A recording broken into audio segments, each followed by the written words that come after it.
What's going on, guys? Welcome back to the Plastic Power Podcast, aka the PP Podcast. Today we're going to be talking about the Granolah Arc, and joining us once again, coming from space because he always seems to be in space in the middle of every single one of our podcasts with that background of his.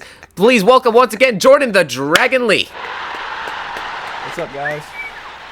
Oh yeah, and in case you guys are wondering what that jacket is that he is wearing, that has to do with Dragon Ball Infinity. We did do an episode talking about Dragon Ball Infinity in the previous podcast, so do make sure you guys do check that out if you are interested in that. But yeah, the Granolah Arc, this is one of the most diverse, controversial arc I think that Dragon Ball Super in Dragon Ball Super. I feel like the community is very much split on how they feel about this arc. Like, I feel like a lot of people really do enjoy the arc, and then there's some people who absolutely hate it with a passion. They want to go over and pretty much burn Toyotaro's building for making that arc, making it ever exist. But basically, was that more his story? No, it was Toriyama, but Toyotaro made the art. But yeah, Sean, this was your first time actually reading in through the arc, which I find very interesting. I'm very curious to hear your thoughts on it. So I feel like it's best, you go ahead and start. How was this arc to you? What are your thoughts on it so far? I liked it. I started from the Moro arc, and then I read all the way through to the very last chapter of the Granolah Arc. And out of both, they were both. I enjoyed both of them. It's hard to decide which I liked better, but maybe the Granolah Arc, because I did like the new transformations. I did like Granolah as a character. He's like one of those characters you don't really know to pin him as more of a good guy, bad guy, anti-hero. He kind of reminded me of the Mandalorian in the beginning, and then eventually he turned more Dragon Ball-like, but he had that vibe to him. He just cruised around, doing jobs and stuff, just collecting money, and his main goal is to get revenge on Frieza. Not really the Saiyans as much, but they do become an option for him, and he wants to destroy the remaining ones as well because he blames them and Frieza for what happened to his planet. As we do see what happened to it, it really got destroyed in it. But I liked how it started too. It started off with we didn't just forget about everybody from the last arc. It starts off with 7-3, and Granolah is heading to get his body for this guy named Ellic. And he gets it, heads back to Ellic, the Heaters, that's their name, little group. I don't know if are they all related, or is it just yeah, the Heaters are all Ellic? Siblings. Yeah, they are. Yeah. Okay.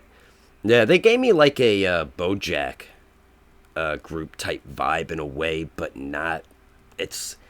Ellic wasn't as badass as BoJack, but they kind of gave me that vibe, like a group of villains. That's stuff I like in Dragon Ball, because then it's like each character can fight like their own villain in a way. But it didn't really turn out like that. I think it was mainly because of the saber tooth necklaces and headbands and stuff that they were wearing that really brought a lot of similarities. Yeah. And the fact that they were bandits and pirates, the aesthetics and such too were also very similar. Bojack, before he goes super big green muscular mode, he's got the drip on. He's got a lot of cool stuff. So which is very similar. They probably took inspiration from Bojack. Yeah, I wouldn't doubt that. There's definitely a lot to there that reminds me of Bojack. But yeah, the comparison that I really liked though that you brought up was Granolah, being very similar to the Mandalorian. There's a lot of Star Wars similarities throughout this arc. Jordan, I remember you were pointing out so many. Dragon Ball, yeah. This is the Star Wars arc of Dragon Ball. 1,000%. It was one really good. cool. One thing I really like about the Mandalorian parallel is the Mandalorian's raising a little green guy, and a little green guy is raising Granolah. So, I thought that yeah, it's kind of reversed. Role reversal. Yeah. Good old Toriyama. Yeah, and Minato really does remind me a lot of Yoda too. Even Yeah, his yeah, he does design, give like that I think vibe. he has the most Yoda-esque design of any Namekian I've seen. Of Yeah. course, they've all always reminded me of Yoda a little bit, but Minato Yeah, the older ones. particularly, the way his face is drawn and like his overall design is very Yoda-like. Yeah. Might have been a little inspiration. But yeah, I dug that it was different. It wasn't just like the last one, which pretty much was a little nostalgic, like being on like Namek in a way, but this time Yeah. it was more in space. We're on a foreign planet we're not used to, which was really cool. All new types of villains we've never seen, other types of threatening villains that we've never heard of. Mainly Gas, but just the whole group was cool. I did like the dynamic between Granolah and what was his name? Minato. Minato. Minato? Yeah. Minato. Very close to Minato.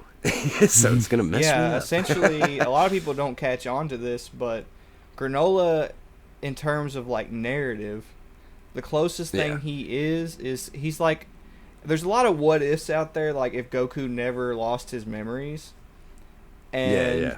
Granolah is a lot like if Goku never lost his memories. And Minato, if you pay attention, the set and setting of Minato as a character is a combination of Grandpa Gohan and Kami from the original Dragon Ball, because he's raising Granolah exactly like Grandpa Gohan raised Goku, but Granolah still has the memories of what happened to him, so that makes him very spiteful and vengeful. Unlike Goku, who forgot about all those things, Granolah, that's what corrupts him is his memories, and so essentially what I like about Minato, It's like is Vegeta that too. Like he still remembers. he serves a very similar role to Grandpa Gohan and Kami. He's like the two characters put together, because not only does he establish, what type of character Granolah should be in terms of like raising him, but he also establishes how the Dragon Balls should be used in a very similar way to Kami in the original Dragon Ball. So he's like both the characters combined. Yeah. Which is, I like when they do stuff like that too, but yeah, and what's funny is when you first see the one Dragon Ball, you're like, I guess he's got to collect a bunch of them. He just need to find one other one, because he only made the 2 Dragon Balls, and the dragon was pretty cool looking too, and different compared to the other ones. But didn't it kind of look like the Universe? What was it? The Universe 6-7 one, just shrunken down and a little bit of a different color. I do like that design. It did look like Super Shenron quite a bit. But if I'm not mistaken, he was inspired by a Quetzalcoatl,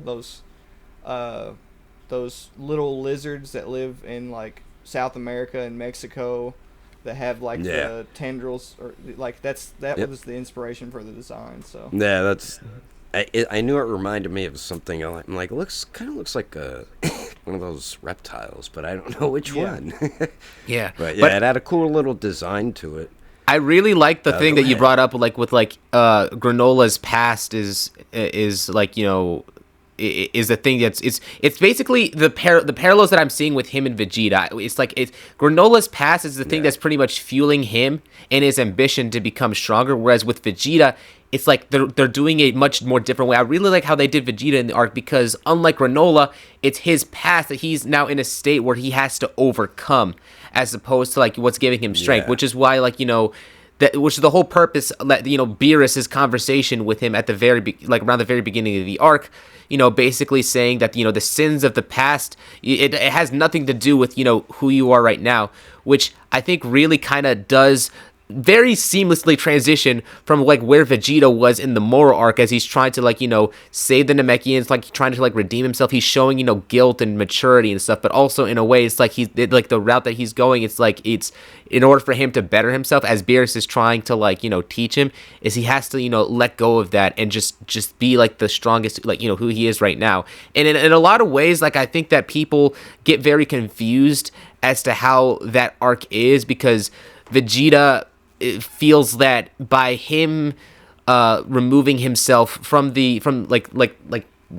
like not acknowledging the sins of the Saiyans because he's so used to like the mindset of being, you know, the embodiment of what the Saiyans are. He feels the need to revert back to his older ways, which I think people took that at face value. Like, oh, so they're just trying to make Vegeta like how he is in the older days, you know, using alter ego and stuff, when it's just like that's mostly through Vegeta's confusion that he feels the need to be like that. He's not actually going to like, be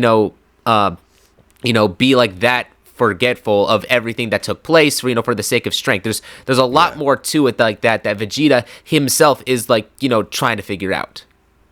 Well, Vegeta doesn't even remind me of older Vegeta in Ultra Ego. He does not remind me of the person that Vegeta used to be. If anything, he's Beerus.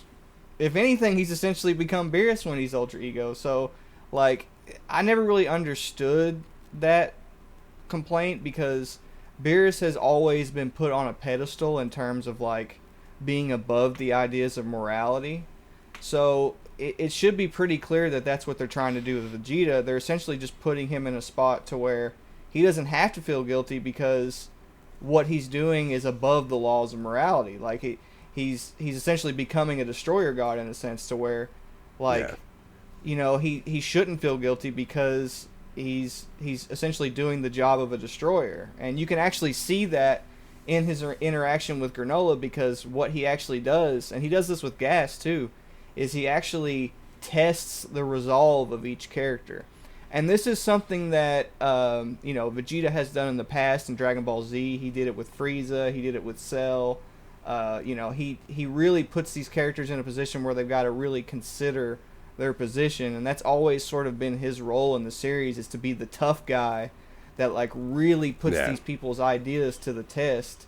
And that's what he did with Granolah and Gas. So I think more so the intention is with Vegeta's character to through destruction push these characters that he's facing to new heights through testing their resolve.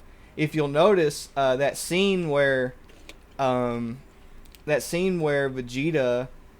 pushes Granolah to break his limits and become more powerful is very, very reminiscent to Beerus forcing Goku to do the same thing whenever he was a Super Saiyan God in Battle of the Gods. So people look at it as like Vegeta's just like being a destructive force of nature, when really in reality it's more so a play on the fact that before creation comes destruction.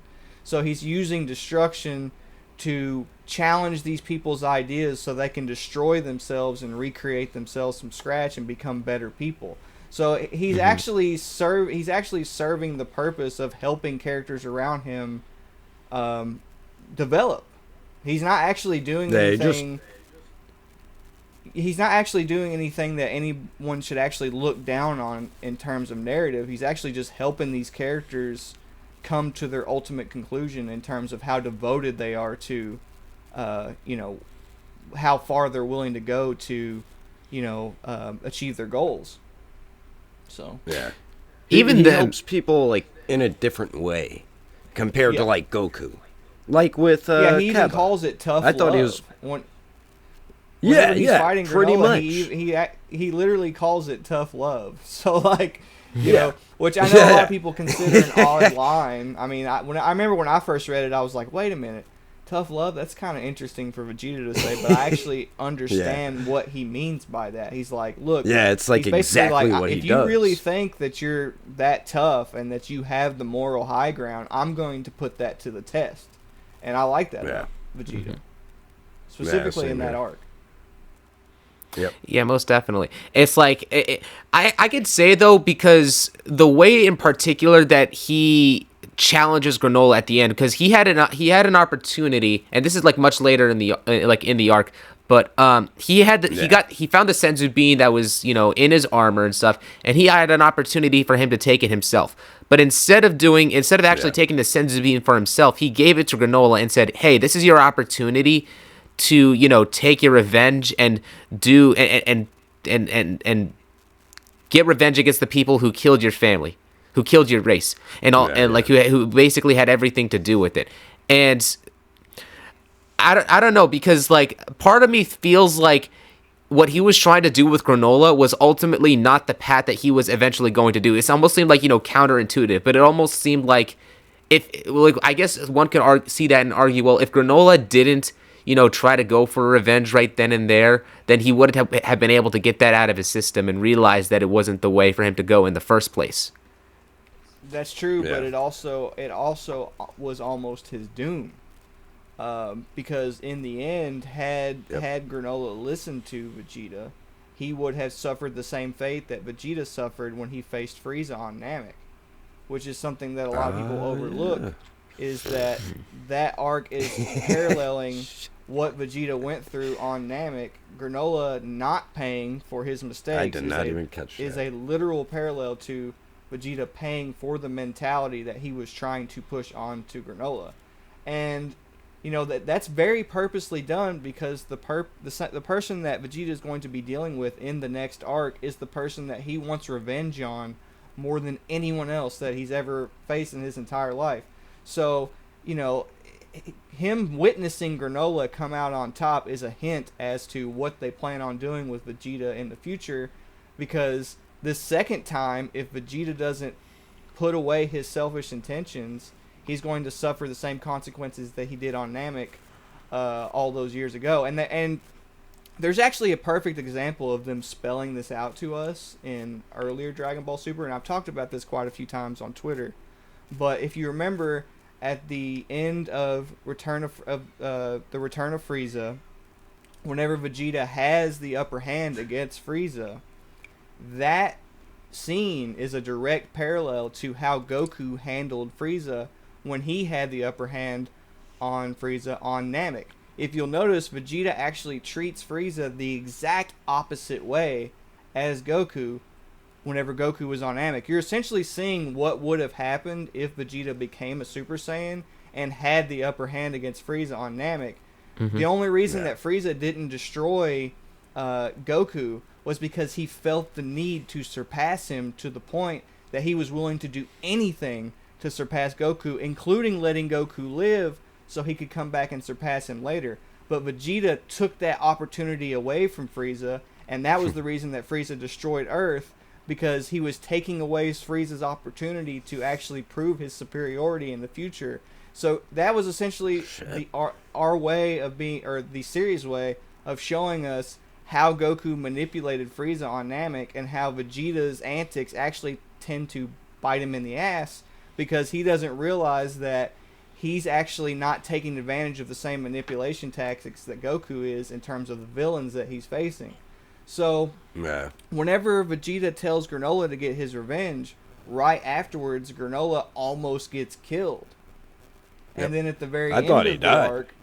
Yeah, and then at the very end of the arc, when he decides not to take his revenge because he's more worried about Minato, that actually ends up working out for the best for him, because Whis shows up and ends up reviving Minato as a result of Granolah showing concern for him. So the entire, and I've talked about this to great lengths on my YouTube channel, but the entire narrative of that arc is very similar to Namek in a way, to where it's essentially trying to explain to you how the plot rewards and punishes people based on their intentions, and it also is establishing to you that when you use the Dragon Balls with selfish intentions, it multiplies the effect of those decisions, and that's the reason that it actually ends up bringing you doom, because the selfish decisions already bite you in the ass in the universe of Dragon Ball. But if you use the Dragon Balls to make a selfish decision, it's going to multiply that effect to great lengths, and it's actually going to it's going to bring you your doom faster. And that's the reason, like, every villain you see in the past who has used the Dragon Balls, they all end up suffering some sort of karmic fate.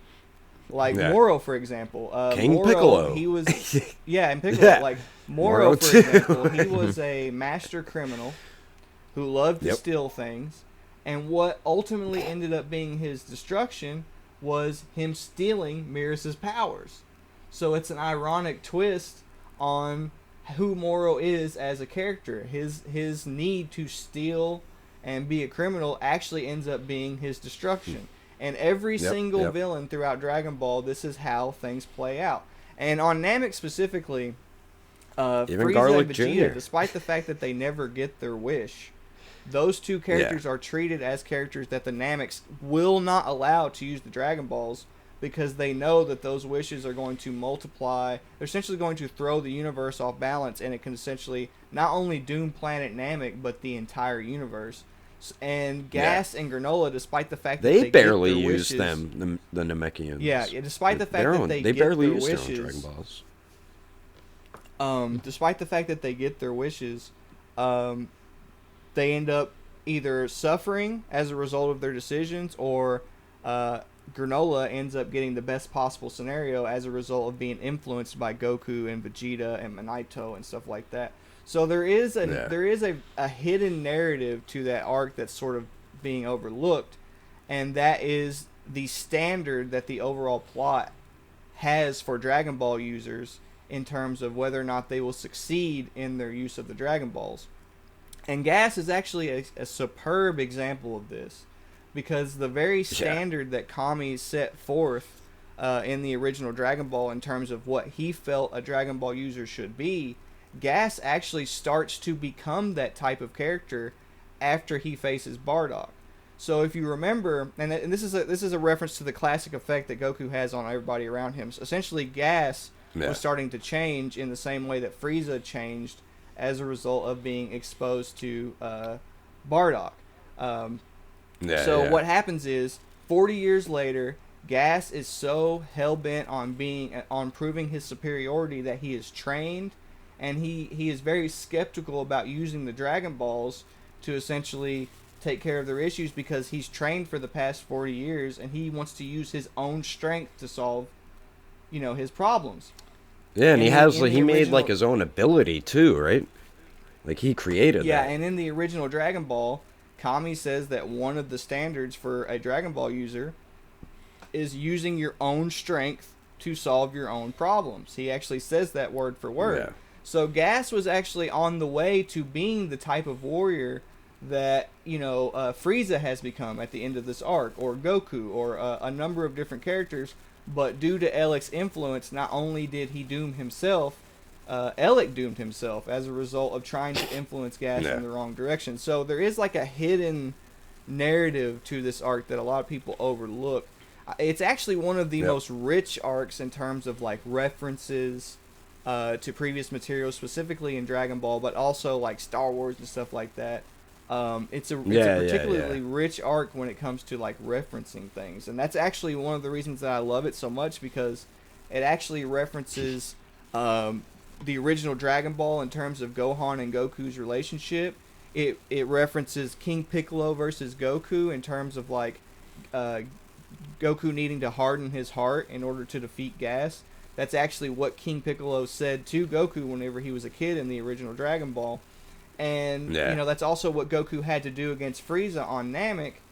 And we sort of get this like pseudo Super Saiyan state from Bardock, during his flashback. So there's like tons of references and tons of like things that happen in the arc that help further explain things that happened in the past. And I think that's probably one of the main reasons that this arc is so controversial, because it kind of destroys a lot of people's preconceived notions about how Toriyama conceived the events. A lot of people, they come up with their own idea of the narrative, and they come up with their own idea of what the actual events are trying to tell you. And then Toriyama comes along and he's like, actually, no, what you guys think I was trying to say is not what I was trying to say. It's the total opposite. This is what I was trying to say. And I think people don't respond to that very well. I think probably because I do, because I actually really enjoy the actual narrative of Dragon Ball itself in terms of like being a worthy Dragon Ball user, Goku's ability to purify those around him, the fact that he's the most pure being in the universe. I like those themes in Dragon Ball. So, it's definitely one of my favorite arcs in Super. Actually, the Moro arc and the Granolah arc are probably just for the simple fact that they're manga only some of your arcs, favorites and I didn't in absorb Super them in anime form first. They were extremely enjoyable to me for that reason, because I tend to lean towards manga as a consumer. So getting to experience new manga from Dragon Ball Super, and those two particular arcs was very very enjoyable for me. Are those your favorite in manga. Super currently? I would say it's tough, man. People ask me that all Right? the time. It's tough. Like, I can't decide which one I like out of the two more. Yeah, like here's the thing. I'm a huge fan of Dragon Ball Super. It's no secret. Yeah. Now I do understand a lot of the complaints about Dragon Ball Super in terms of it not seeming like the original material.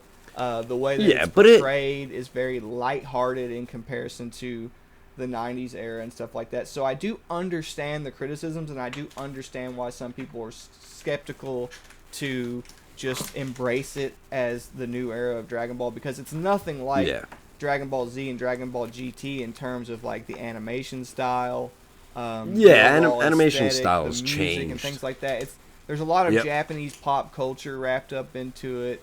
It's definitely like a modern anime in comparison to the classic that we got in the 90s that is Dragon Ball Z and Dragon Ball GT. So I can kind of see why people are skeptical to enjoy it when it is so different as a result of it being a modern interpretation. But I love it because I'm a Toriyama fan first.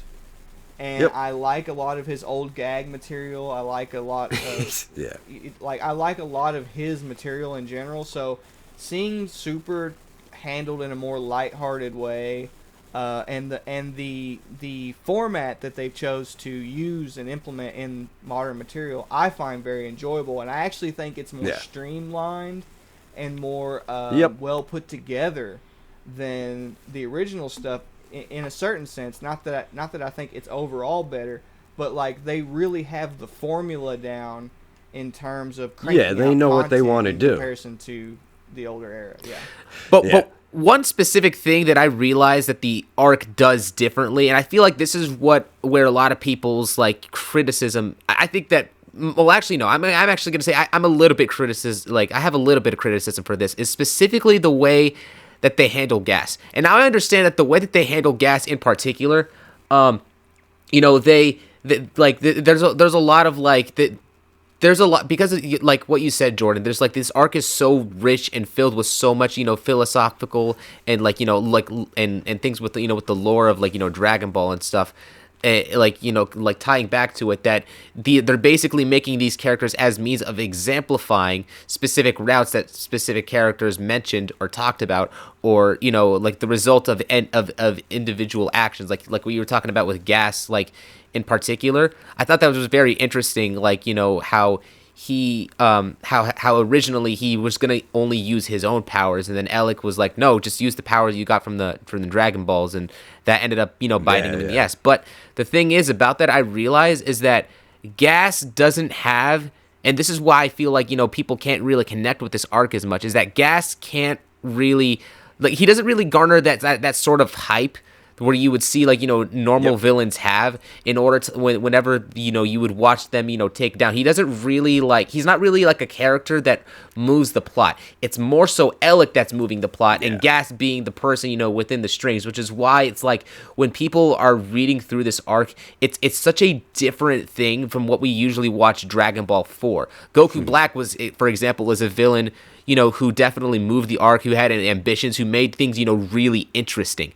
Even Jiren, I think even though he didn't really talk too much in the anime at the very least, he had, ambitions that seemed to, make him more interesting. He still had that mystery behind him. But with Gas, he doesn't really have any of that, which drives him as as the villain in the ways that other characters did, which is why he just I think it caught me a little bit off guard on the initial read, and it's I feel like there's a little bit like that in there. It's not necessary. It's so different from the way that they usually go about writing antagonists and villains in Dragon Ball. I feel, especially because Dragon Ball Z is known to garner a lot of hype. He doesn't really have that. Well, he's definitely, in terms of the narrative of his character. And this is what I was talking about when I was talking about their ability to streamline, their ability to portray the narrative that they want to. Every single arc has the same narrative in terms of the use of the Dragon Balls. Goku's nature, who he is as an individual, is essentially what the plot is trying to say every character should have. That's what that's the overall narrative of Dragon Ball is. Everybody needs to be more like Goku, right? And Gas was heading in that direction, right? Yeah, he was. I never I even think thought that of that. like his character is streamlined in a way to portray a message and portray the message in such a specific way that it is jarring to fans, because unless you understand that that is the purpose of his character, you're just going to see him as a villain who you know, didn't really get to shine and was just a victim of his brother. If you don't understand that the purpose of his character is to show the downside to having the opposite mentality as Goku, very similar to Frieza's mentality in on Namek, if you don't understand that, then he's not going to be... You have to understand the actual narrative of the character itself. Now, I think Gas's biggest issue as a character personally is how little time they used to, you know, flesh him out as a character, Build him and how up. little time they had access to. Because by the time... Yeah, they really didn't show him much. Like, everything moves so quickly. So, like, the stuff with him and Bardock, you know, that was a good way of fleshing out his character, and that did help a lot. But again, it's in a very small window of time, and unless you understand exactly what they're trying to do with him, you're not going to understand what the purpose of his interaction with Bardock is. So it's going to seem very jarring, and it's going to seem like his character is not being developed very much. A lot of people don't understand that when Gas is asking Bardock, what's going through your mind, how are you, like, what, when he's literally asking Bardock the secret to success in the Dragon Ball universe. That's what he's doing. People don't realize that's what he's doing. Even highlighting the weaknesses that Goku and Vegeta have to overcome, like what you mentioned in Danny's video. Right. So Gas is essentially trying to figure out what makes Bardock successful. And from a narrative standpoint, from a storytelling standpoint, he is supposed to embody why Goku has been successful in the past, despite the fact that sometimes he has killing intent. Because the series itself tries to paint killing intent as a bad thing in multiple occasions. But what they're trying to point out is that when Goku and Bardock get pushed into a corner and their survival instincts kick in, they have pure intentions at that point, because it's either kill or be killed, it's do or die, and at that point they're not doing it for malicious reasons, they're just trying to survive. And when you're talking about the use of the Dragon Balls, selfish intent is what causes you to suffer as a result of using the Dragon Balls. So Bardock was alleviating the consequences that he could have felt by taking on pure intentions as a result of thinking about nothing but his survival. And that's essentially what that whole entire scene is about, is showing you why Goku in the past has been able to get away with having killing intent, despite the fact that he has a pure heart, and despite the fact that he has pure intentions, which is what the Nameks established on Namek is the requirement for somebody to use the Dragon Balls. Whenever the elder Namek is unlocking Krillin and Gohan's potential, before he'll do it, he actually scans their memories and makes sure that they have pure intentions before he'll allow them to use the Dragon Balls, because that is a requirement from the Namekians, because they know that selfish wishes bring doom upon not only the planet but the entire universe. So essentially that whole entire thing is just teaching you the secret of selfishness. It's teaching you how Goku can kill people and get away with it within the series, and why he's so successful. So, like, I think more than anything, Gas as a character suffers from the prerequisites in terms of how you need to process the information that the arc is throwing your way. Because if you're just looking at it as like you know, just another big bad villain who is if you're looking at like it's a superhero comic and there's not and it's not like there's nothing below the surface, then it does kind of seem underwhelming. It seems like he's the Darth Vader of the arc, who was only a badass for maybe you know, a few chapters. Yeah, then Alec is the Sith Lord. I mean, he was He was really messing them up though. But Yeah, he was. yeah, like he was. I was. I like Gas, but again, I was really interested when he first like put Granolah in that lock and just took him down like that. I'm like, oh crap, I want to see this guy I think fight. the turning point for me was when they removed the charm from his head. Oh yeah, when that happened, I was Whenever like, they oh removed the charm shit. from his head and then he controlled his inner nature, I was like, okay, Yeah. this is about to get interesting because. And then again, whenever he was destroying himself as a result of using the Dragon Balls, I thought that was very interesting too because that's Yeah, very reminiscent. that was new and cool. That was very different to see that. reminiscent of Darth Vader becoming disfigured and you know. Yeah. Yep. Going to the dark side. Yep. Damn, So essentially, that's such a sad essentially story too. using the Dragon Balls in selfish ways is the dark side. Like that's it's- what this is. Like Granolah, like you'll notice, and this is something that I've talked about multiple times as well. But yes, Granolah does, he does parallel Gas and Goku and Vegeta. But one of the most overlooked things about the arc, in my opinion, was the parallel between Bardock and Granolah.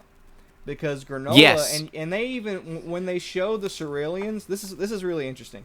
When they show the Ceruleans, they actually show the Ceruleans as like anti-Saiyans. Because they live in peace and harmony with the Namekians on their planet. Yeah.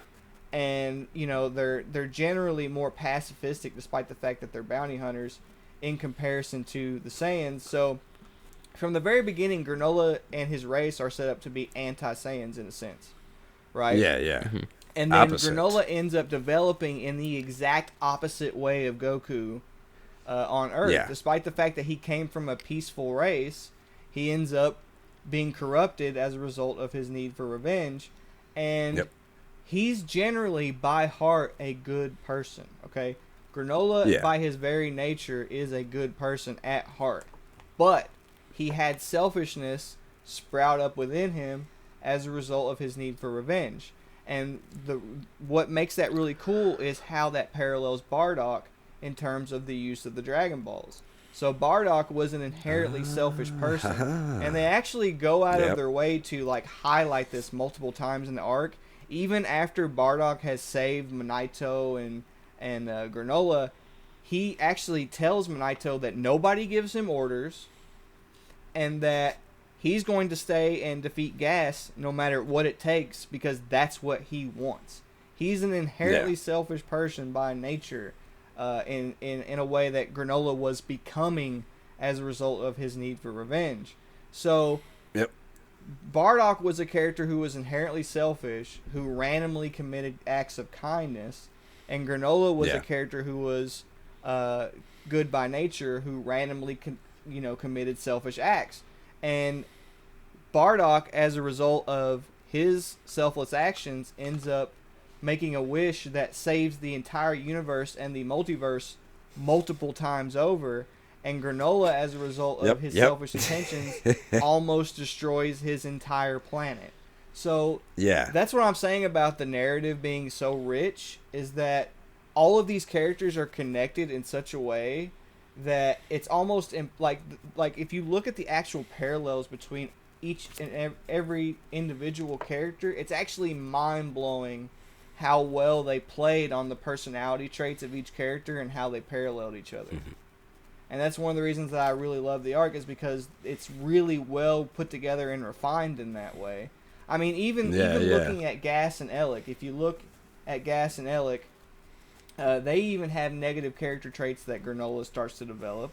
And those negative character traits are also very reminiscent of the negative character traits that Frieza used to have prior to showing up and killing Gas and Elec. So Frieza killing Gas and Elec is almost like Frieza symbolically destroying character traits that he used to have that he feels that are unnecessary at this point. So there's like there's a lot of really deep stuff about this arc. There is. That's why we like having you on here. You do have that really, really nice analysis of how you into things, and Right. it opens up my mind more. There's a lot of things I didn't even catch on, but there was stuff that I do catch on to, but I don't always catch it, and I don't always think of certain things. So Right. Well, it's really yeah, you know, so it took me multiple read throughs to catch on to everything. yeah, But yeah, part of the reason that I'm always trying to point out the parallels between Journey to the West and Dragon Ball is because a lot of the reasons I notice what they're doing with the characters is because I've read Journey to the West, and I know that Yeah. it's just Toriyama playing on the same source material over and over and over and over and over again. Like, for example, yep, whenever Gas takes the charm off his head and that releases his inner nature, Ah. that's the exact opposite. That's the exact opposite of Sun Wukong, because Sun Wukong wore a crown on his head that Yep. anytime his inner nature would come out, his master would chant this sutra, and it would tame his inner nature. So like, even Gas in himself is a play. Like, it's like a reverse. It's like a role reversal in terms of like the Monkey King in that sense. And the thing is, Kinda, like, except for the fact that it actually, you know, they both function in the same way. They both are tools to like hold each other's inner nature. Sorry, I'll let you keep going.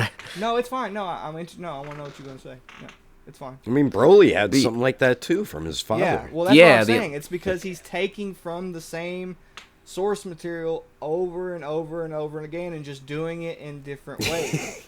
So like, Were BoJack and them like that, or they just No. transformed? They just transformed. Yeah, They didn't have well, anything like BoJack that. right? is Toei. BoJack is a Toei. Oh yeah, creation, yeah, so yeah. In most cases, Yeah. they don't do things the same way. But Toei is Yep. actually infamous for this as well, because the original Broly, as you know, also had a headband.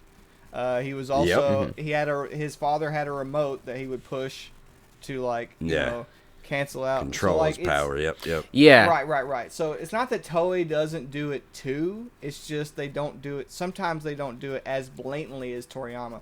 Like Toriyama has like Yeah. a formula, and he sticks to that formula. And Toei tries to recreate it sometimes, and sometimes they do a really good job. Other times they Yeah. don't. But like Yep. they have an understanding of the fact that that is his formula, and you can actually see that Yeah. specifically in a lot of the Dragon Ball Z films, because like Lord Slug, or not Lord Slug, but like a lot of these characters have some kind of weird references to stuff in mythology and stuff in the same way that Toriyama does. Like Janemba, for example, the fact that he was being Yep. put through the reincarnation machine, you know, and that Yeah. he was pure evil incarnate. It's very similar to Boo in that sense. It's very similar to how Toriyama right. played on the creation of Boo. Like, they just take a lot of the stuff that Toriyama does, and they just do like their own spins on it over and over and over and over. Yeah, they Like, tried. if you really look at like all the characters and like when they came out, like Turles is a great example, because Turles is like, he's the original like anti-Goku. Turles? Yeah. And a lot of his Yeah. character traits Same thing. are a lot of his character traits are verbatim what the Monkey King had. I was about to Like, ask. He was ruthless. He even ate a fruit to gain power. I remember that. That's And the Monkey fruits of King ate immortality. fruit to get immortality. So, Yeah. you know, like they do the same thing, but they just do it in their own way. A lot of times, what they'll do is Toriyama will come up with a character, and then they'll immediately come up with a character inspired by that character. So like you know, Turles follows the Saiyan saga. You know, Slug follows all the stuff with Piccolo. Yep. You know, Cooler, Frieza, yeah, Cooler follows Frieza. androids, you know, androids. Garlic Jr. Broly follows Garlic Jr. definitely followed Garlic Piccolo. Jr. for sure. Garlic Jr. for Yeah. sure. Yeah. Like, Yeah. But yeah, that like I never really liked and, Garlic and Jr. because that I'm much. aware that that's essentially what they do in every single arc, it really helps me it gives me like a blueprint to like look for what they're like, the message that they're trying to portray. You know what I mean? Yeah, Whereas a yeah. lot of people who haven't read it, they don't understand that you can use it as a blueprint to figure out those things. They don't understand that. So the way I interpret the story is very different than the average, you know, Dragon Ball consumer, because I'm like, Yeah. it would be different. it would be different if I found one reference. But when I find thousands upon dozens thousands, and dozens, thousands. yeah, like when I just keep finding the same stuff over and over, and over again, I'm like, okay, yeah, I've got it. It's like, blatant. he got, it's inspiration clearly from that. blatant. Yeah. Yeah. Let me ask you guys something. When you first saw Granolah, what did you perceive him as? More, I mean, we were kind of talking about it a little bit before we started, but I kind of just looked at him. People were saying he was a fallen angel. I thought he looked like some weird version. Yeah, I remember that. I thought he looked like. I remember that. Yeah, I thought he was. I wasn't sure if he was an angel. I wasn't sure. He looked like another version of Zamasu or something too. Like when I first saw his design, I was like kind of confused. I mean, now it's like that's I've completely gotten over that. Like I can see him as his own character. I love his design. The first thing design. I thought was his color scheme reminds me of Link. Ah, who? Legend of Zelda Link. Like his outfit reminds me of Link. Like it has like that Renaissance like vibe, but it also has like a sci-fi aesthetic thrown in as well. So it's yeah. looking. So the first thing, because if you remember, like they show Granolah like at the end of the Moral arc. So when I first saw him, I was like, he's clearly a bounty hunter. And I saw his blaster, and I was like, his blaster looks a lot like a lightsaber, and like the 73 army reminds me a lot of the Clone Army. You know what I mean? The clones. Like a lot of the Clone Army from Star Wars. I knew like one of his top traits was something with a sniper because of the little eyepiece he had on. Oatmeal. But I was curious how that worked. That was another thing. I noticed that he was a modified scouter. And I remember it did look like that. I remember when Granolah was first shown, I was like, that's a modified scouter. And I remember pointing that out and people being like, he obviously has some connection to the Saiyans. So, like, I do remember Which he did. Yeah. Except did they say? Except he's got AI. He's got that. AI. He's living in 2020, bro. Like living 2022, bro. Like he's got that artificial intelligence and everything now. He's gonna throw that in the scouter to make it better. He's got his Bluetooth. His Bluetooth. What did they say? It's actually kind of a shame that they never really explained Oatmeal more. Oatmeal? Like I really did they say he was an an AI right away? No, right? No, not right away, but like the fact that I didn't know what a the hell he modified was. Scouter and the fact that he is artificial intelligence and all this good stuff, like I just think he could have a really cool backstory, but we never found out, you know? Yeah. It was kind of, you know what that reminded me of now? Now thinking of it more, it's like, shit, that was kind of like Tony Stark with, like, oh shit. But at first I didn't know. Too. It reminded me, whenever he Luke was and piloting stuff. the ship, it reminded me of R2-D2. Yeah. Mm-hmm. But I didn't know if he was an AI or a little alien or someone somewhere else just talking to him. So I didn't know that until, because at some point he threw it and then he needed it back and then he was apologizing to Oatmeal. Then that's when we found out he was an AI. I'm like, oh, well, actually, shit. I remember I found out through a Toyotaro interview. Like, I actually found out a little bit before the whole thing where he cast him off because, like, Toyotaro did, like, an interview where he was like, yeah, he's a AI, and I was just like, oh, that's cool. He's the guy who created Super Saiyan 4 design. No. Oh, okay. No, that's somebody Toyotaro else. He is the current artist. Yeah, he helps him now, but I was doing, like, a video and research, and the guy did who Super made Saiyan Super Saiyan 5. He came up with Super Saiyan 5. Yeah, before the job. Which is a and cool Zycor. He actually, the funny story about that is he actually stole the design from a Mexican Tablos, a Mexican author, who created a form that Yep. was not Super Saiyan 5. I think it was like called Spirit Killer. Spirit Killer, like yeah. that. Yeah, but like they're making a figure of it. The Super Saiyan 5 design wasn't even originally Super Saiyan 5.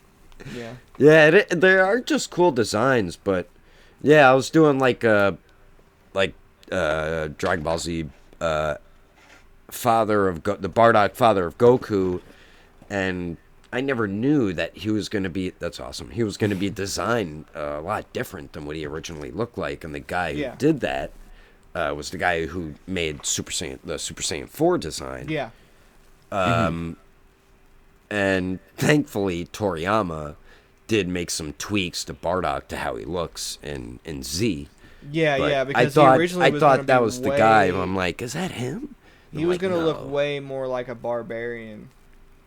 Yeah, a- more like like an an average 80s Saiyan. Like a He would've 80s had the same- style. He looked like something from an 80s style, like He-Man cartoon. You know what I mean? Like, yeah. Pretty much. Actually, that's a Like, very he had the same armor as Turles, besides he had the straps and not the points. But he had Yeah. the armor going down the side of the legs on the front, and his hair was like a little wavy to the side. So I was like, thank God, Toriyama saved us once again. yeah. But That's an interesting where were we? the thing. So like, cause you say like, cause wait, hold on. What do you mean that Toriyama like saved them? Because I know that when it comes to Bardock, you Like, prefer like he- the older version, he, right? this is what we're talking about, the Z version. Yeah, the other guy did make I concept. know what you're talking about. No, I know what you're talking about. Yeah, and like the Toriyama original just concept made design. tweaks to Bardock's design and his team, and they Yeah, look sorry. so I much thought you were better talking about. I in thought you were TV talking about the special. current. Yeah, I thought you were talking about the current Z Bardock versus Super Bardock. I got that mixed up. No, I know what you're talking about. Oh Now. yeah. I like both those versions because Toriyama did both. Watch the short he made, guys. Like he's talking about that Bardock. But anyways, yeah. Like speaking of Bardock, I feel like he's the biggest. He's one of the strongest subjects of conversation. You know, when it comes to the fandom, because they definitely made a lot of differences here. Like originally, you know, when it came to Dragon Ball Super Broly, it was Toriyama adapting Dragon Ball Minus into it, and now here when it comes to, you know, the manga, it's kind of helping expand a lot more on you know, why Bardock was suspicious of Frieza destroying Planet Vegeta. It definitely makes it a lot more apparent why Bardock would think that's going to end up happening, thanks to, you know, gas and stuff. It helps out. That's right. He finds out a totally different way compared to the TV special. Yeah, but like one of the things now I know that you're the biggest Bardock fan here in this VC. You got even got like a whole tattoo on of him, like on your arm right now. Like, how do you personally feel of the? It's not done. Oh, like, how do you personally feel about how they handled Bardock in this arc, and, you know, in comparison? Like, what are your overall thoughts on it? I really enjoyed it because you got more background into him, and they pretty much, like what Jordan was saying, Bardock, pretty much a selfish guy, that's how he was in Father of Goku, but towards the end he like becomes the hero and more good-hearted, which he does the more he's trying to protect little Granolah and what's his name? I don't want to say Minato, yeah, protecting them from gas pretty much. But I really did like that we got more than just seeing him in the Broly movie in the beginning, which I love too, and then we see him do his thing, trying to stop Frieza with his blast. Anything Bardock I will most likely be into, and when I'm talking about it, I try not to just fanboy, but I did enjoy it. I did enjoy that them adding in that kind of like flashback scene. They don't do that too much in Super. I don't think they do but it it that served much the in narrative Super. well in this case. So yeah. Yeah. But I remember they showed you some of it, and I guess like the middle chapters or earlier, but then it like just stopped, and you're like, wait, did Bardock beat him, or what happened? How did they don't show you again until later on? I'm like, thank God.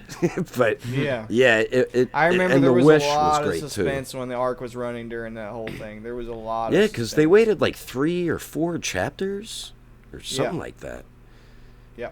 Because I didn't think they were gonna go back to it. It was almost at the end of the arc, and then it I popped really back up. I really like that when Bardock and Gas are fighting, that a lot of the choreography is a reference to whenever Goku was fighting King Piccolo. As a matter of fact, whenever Bardock says he's thinking about nothing but survival in a life or death situation. Goku actually hints that that's what he's thinking when he fights King Piccolo, because he actually tells King Piccolo, he's like, so it's just me and you in a battle of life or death. Who's going to You're come talking out on about top? like when he was a little kid fighting him? Yeah, when he was a little kid. Not at So, the tournament? Okay. essentially, when this is my favorite thing about Bardock and Goku and Piccolo and like the way all these characters connect is Bardock is going through a very, very similar character progression as Piccolo Jr. So Piccolo Jr., if you remember, the whole entire reason he changed as a person was because, and keep in mind, Piccolo Jr. was also a guy who was survival first.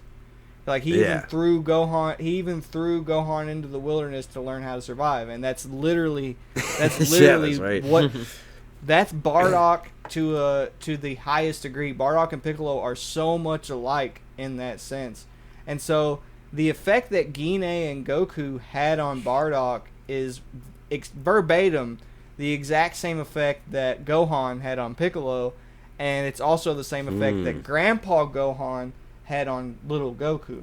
So they really highlight the effect that all of these characters have on each other through Bardock. And I really, personally, I just like how they went about establishing Bardock as the source of Goku's nature when he gets ingrained into battle.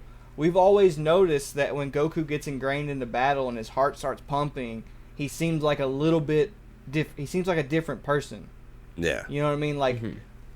Whenever he's thrown into the fight and he's just it's do or die, it's life or death. Yep. He has this this malicious grin.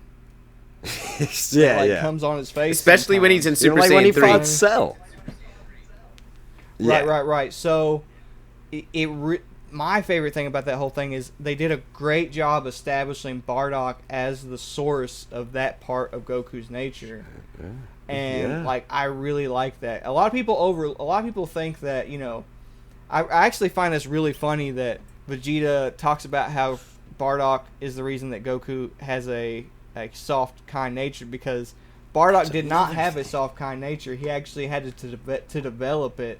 And Vegeta in that arc particularly is kind of treated as it's almost like they're predicting what the fans who don't understand exactly what's going on are going to say, and they're using Vegeta as a means of parroting what a fan who didn't have a complete understanding of the picture would say if they were reading it. Because not only did Goku not survive as a result of a wish, because that's not how that works, but he also didn't inherit his nature from Bardock. Bardock got his nature from being influenced by Gine, and Goku got his kinder nature through being influenced by Grandpa Gohan. So I really like how they use Vegeta as a means of being if you don't really put much thought into it, Vegeta, he's a great example of the type of person who would just hear the plot points that they're laying down and just be and just take it at face value and not put any more thought into it, and then get pissed about it. Because that's essentially what Vegeta did. He was this is bullcrap. He's I've looked up to you my whole life because you were a lower class Saiyan who survived. You know what I mean? And now, I'm finding out you had this wish made. This is some bullshit. He's really disappointed. You and cheated. That's essentially what the fans were saying, but what they don't understand is that's not what's going on. And I have talked about this so many times that, it's mind-numbing. Vegeta's always, wrong. You can't trust Vegeta as being, the guy to give you information, because it's always based off of his false preconceived notion. Based off of his ego. If you look at Bardock delivering Granolah into the arms of Minato, and then you look at the intended effect that Minato wanted to have on Granolah. He failed, but the intended effect that he wanted to have on Granolah is he wanted to make him the type of person that he would be proud of, who would never use the Dragon Ball selfishly, who would, and as a result, if Granolah became the type of person that Minato wanted him to be, Granolah never would have suffered any of the consequences of any of his actions. And that is the purpose of the parallel between Minato and Grandpa Gohan. Essentially, when Bardock makes that wish, what he's actually doing is he is delivering Goku into the arms of a individual who would prepare him to succeed in a world where the Dragon Balls exist. So, and that was already a pre-established plot point in Dragon Ball, is that the reason Goku is so successful is because of the influence of Grandpa Gohan as a character. They've actually hinted at that multiple times throughout the series. One of the biggest instances of that is whenever Goku survives the Devilman's beam, and Gohan is standing there watching him survive it, because Gohan is the reason that he survived it, because Gohan is the reason that he has that kind-hearted nature. And then whenever Goku meets Kami after he defeats King Piccolo, Kami essentially tells him, he's like, if it wasn't for the existence of a mortal like you, I was going to allow the Dragon Balls to become non-existent and allow the mortals to essentially suffer their own fate, because they have been nothing but a disappointment to me. Because every time they get their hands on the Dragon Balls, they just use them for selfish things. And so my intentions, which most people would in the real world. Right. So Kami essentially explained that if it was not for who Goku was as a person, which keep in mind, Goku is only that type of person because of the influence from his grandfather, Kami was going to let the entire Earth be doomed when Goku was at a very, very young age. So essentially the idea is that Bardock actually ended up making a wish that caused Goku to develop the same nature that allows him to succeed within the plot of Dragon Ball, which is exactly what Gine did for Bardock, and that's also what Minato intended to do for Granolah, and that's also what Gohan ended up doing for Piccolo. So there's a it approaches that narrative. Wishes. It approaches that narrative from like 50 different angles. Like if you actually go back and you look at the story and you look at like all the context of everything that's happened previously in the story, like the Granolah Arc, the reason I think it's such an amazing work of fiction is because every single character is catered in a way to portray the same narrative but from different angles. So, like, for example, Alec is an example of the type of mortal that Kami would look down on due to the fact that he does not use his own powers and his own abilities to take care of his own problems. Gas is the type of person that Kami would look down on because he's an inherently selfish person who wants to be the superior life form in the universe while also having a great lust for revenge.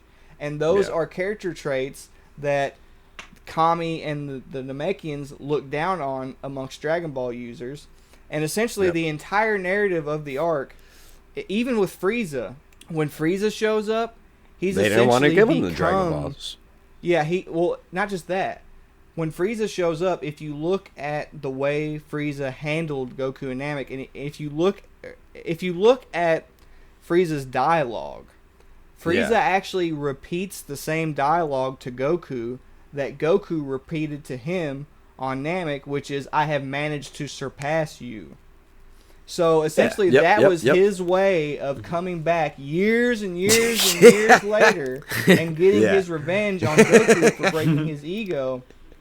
And what's really interesting about that, like I was explaining earlier, Namek is set up in a way to have a very similar narrative. It's all about who's worthy of using the Dragon Balls and why. It's the same thing. But Goku ends up being the ultimate example of that when he becomes a Super Saiyan on Namek and he faces Frieza. He's essentially the warrior that the Namekians have been looking for to take care of the issue, and he is a warrior who became that as a result of the Dragon Balls and as a result of his influence on Earth, which Kami already established that he is the type of warrior that the Namekians look for to take care of their issues in the original Dragon Ball.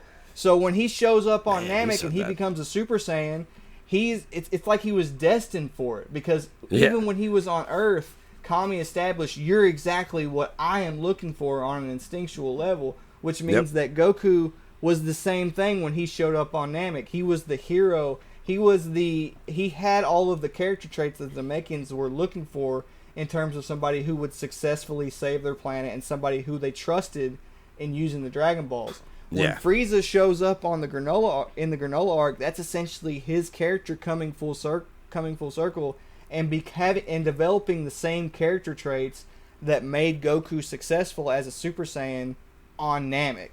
He has essentially become who Goku was as a Super Saiyan on Namek as Black Frieza. And so, like, the entire arc and Granolah survives as a result of, like, ditching his need for revenge. Vegeta ultimately suffers because that's still his intentions. So, like, every single character, if you look at every single character's intention, and you look at how every single character feeds into this one idea, this one narrative that the story is trying to portray, you'll see that every single character's actions is catered and done in a way to specifically portray a specific narrative in the story, and it's done in such a masterful way that, like, the idea that a lot of fans can't read this arc and come out with that conclusion is wild to me, because every single character encourages the same idea. Every single character either suffers because they're selfish or succeeds because they're not. So the narrative is very clearly there. You know what I mean? And that's always, I felt like, been a message Toriyama's also, not just for Dragon Ball, but something to use in the real world too. Don't be that's selfish. what I was getting ready to say. That's actually what I was getting ready to say. I got there before you. Yeah. So the purpose for this, and I've done videos about this on my channel. You can check them out if you want. But essentially, link in description. Real life, and there too. The real life inspiration for the Dragon Balls is what's known as a Dragon Jewel or a Shintamani Stone. And the idea behind a Dragon Jewel or a Shintamani Stone is they can only be used by Buddhist monks, because otherwise someone will use it for selfish intentions, which will cause the entire planet to be doomed as a result. So these artifacts actually exist in real Mahayan Buddhist lore. The objects that the Dragon Balls are based on real objects that they themselves also have the prerequisite of needing to be a selfless individual in order for you to use them. You have to have a Buddha nature, is what it's called, in order to correctly use the Dragon Jewels. And so Gohan, there's a lot of symbolism in Dragon Ball that's majorly overlooked.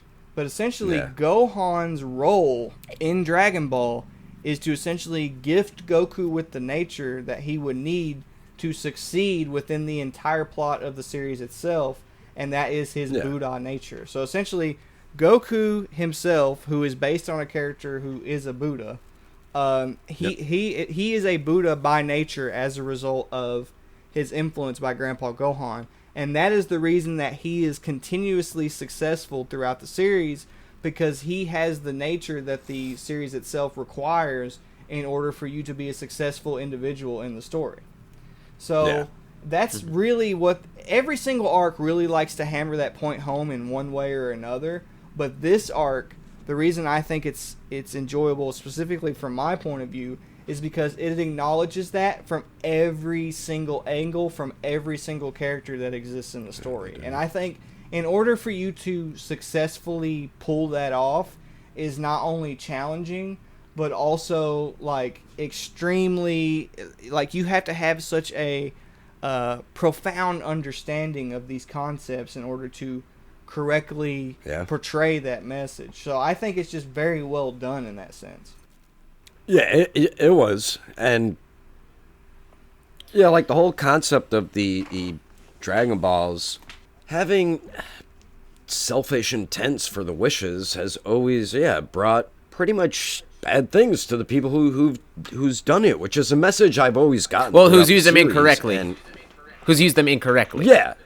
I mean, look what they did in GT. They're like, let's make like an arc out of it. Like, But yeah, it's always been like a little hidden message, but it's always been a main thing in Dragon Ball.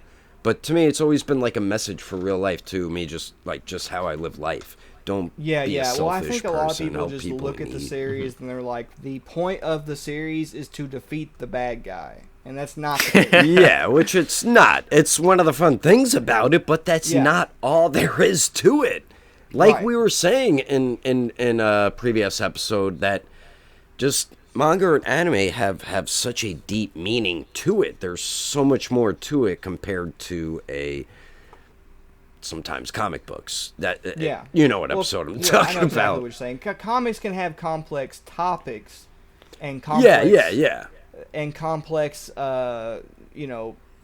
things like the time stream theory, multiverses, and stuff like that. All of that stuff is very complex, but in terms of the underlying narrative of Dragon Ball, it is actually very complex in comparison to what people think it actually is. Now, don't get me wrong, you can enjoy it on a surface level and look at it as a simple product, but when you actually take into account the source material and you actually take into account what the overall narrative of the source material is, and then you apply that to Dragon Ball, it can completely change your perception on why they do the things they do, what the overall message is. And Dragon Ball particularly has a lot of different source material too. It's not just Journey to the West. Like, Star Wars was used in the Granolah Arc. Bruce Lee's personal martial arts philosophy was used in the Granolah Arc, which I've talked about to great length. But Ultra Ego, for example, is a literal embodiment of a Bruce Lee quote. Not only does it have a lot of deep lore in terms of its connection to Buddhism and Journey to the West, but Bruce Lee himself actually said in a quote that he realized he would have to become his own fuel to succeed in life. And and that is what he's referencing there is his ability to use what happens to him in combat as fuel to better himself. So that's essentially what he's referencing there, and that's exactly what happens with Ultra Ego Vegeta. So there's a lot of really cool stuff like that about this arc. Should we talk about that a little bit? We could talk on about that. Yet. So I read a What'd you think of it?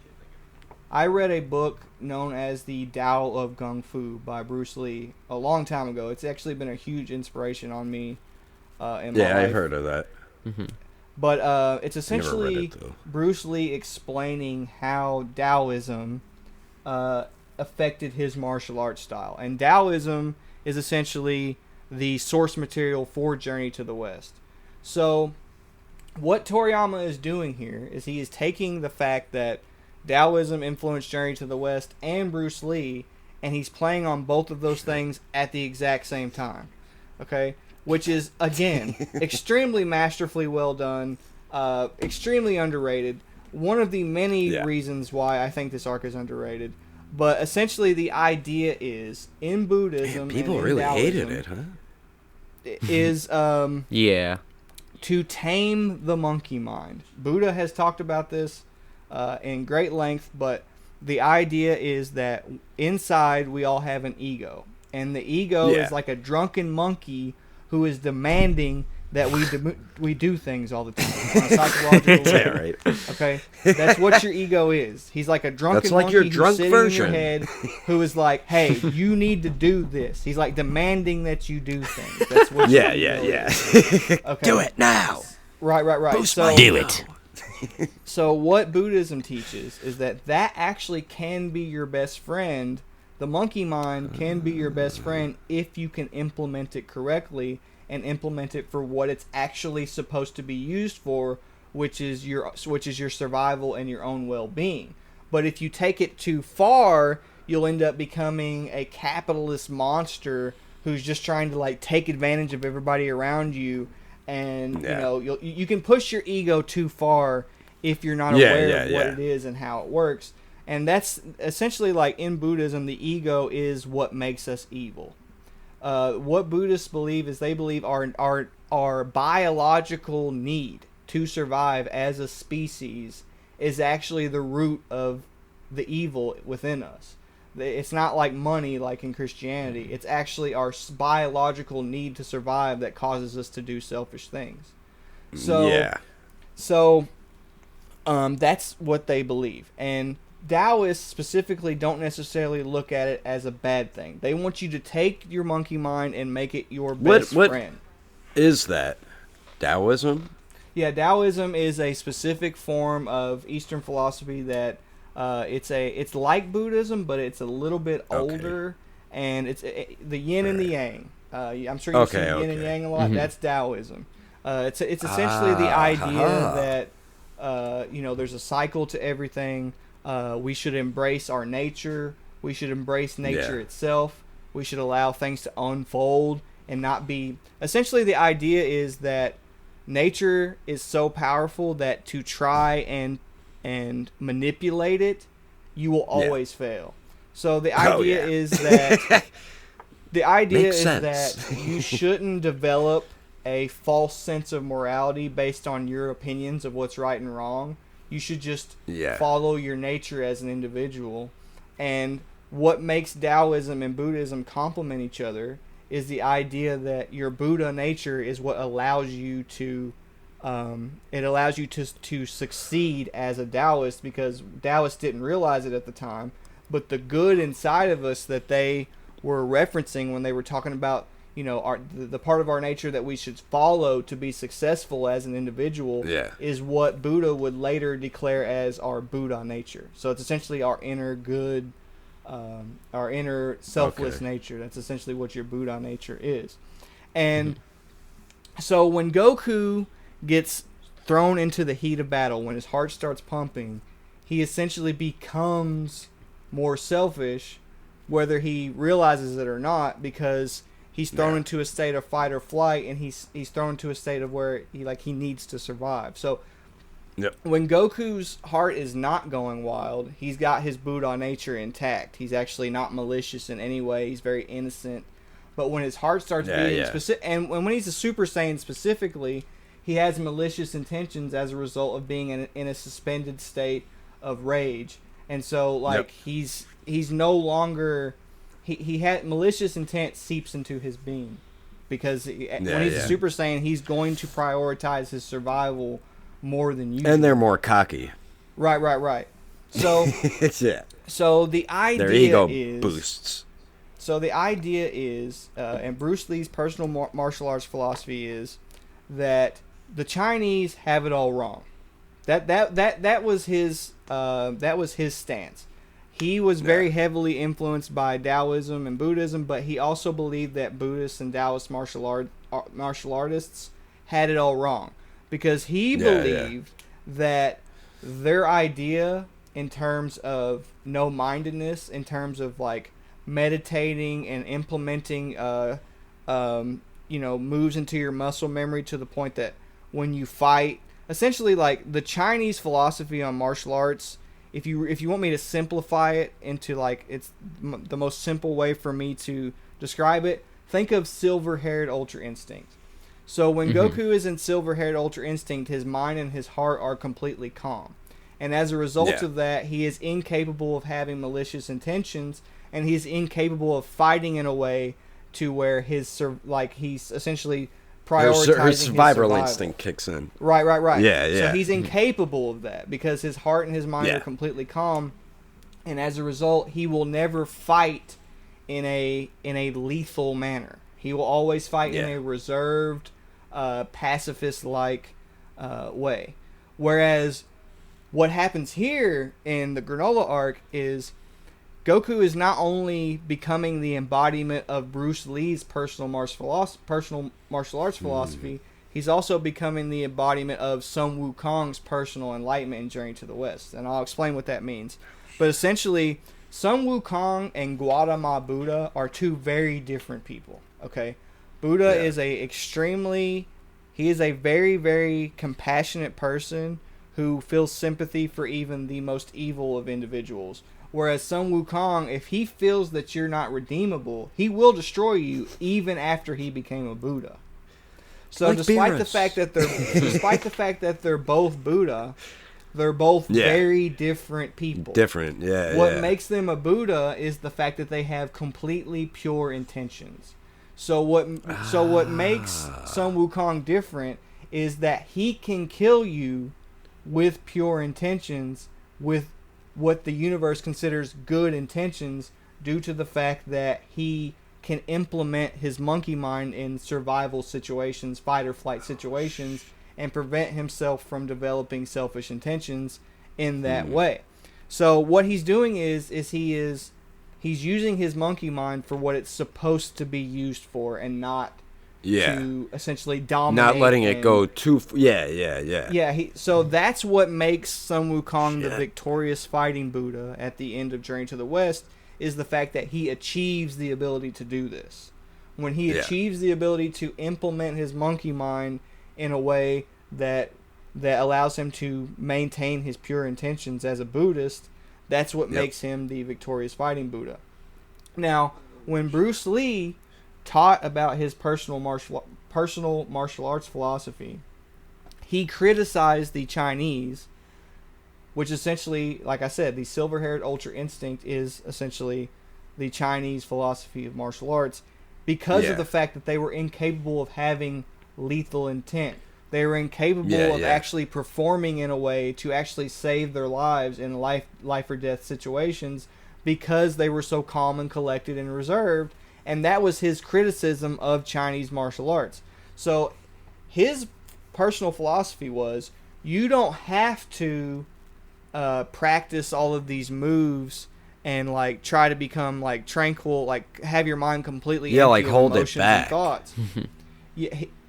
His whole idea was, instead of trying to quiet the ego and make it non-existent, and essentially just allow your body to function on nothing but instinct without ego, he looked at the ego as a source of doing the exact same thing, but with lethal intentions.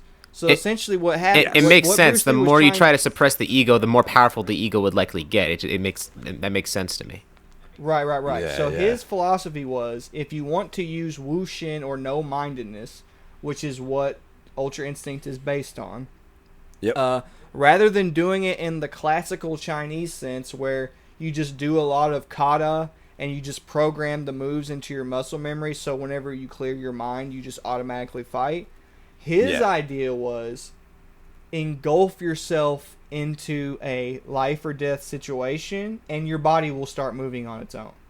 That was his idea. Yeah. So essentially the idea is to allow your ego to do what it wants, while also maintaining control in your mind and not fighting with malicious intentions. So essentially what's happening is your body is performing as though you were in a life and death situation, and you're performing at maximum capacity, but you don't have the intent of killing your opponent, but you are performing in a sense to where you can fight as though you had lethal intention towards your opponent in the most maximum efficient way possible. And in that sense, you are taking the ego or the monkey mind, and you are allowing it to become your best friend in combat.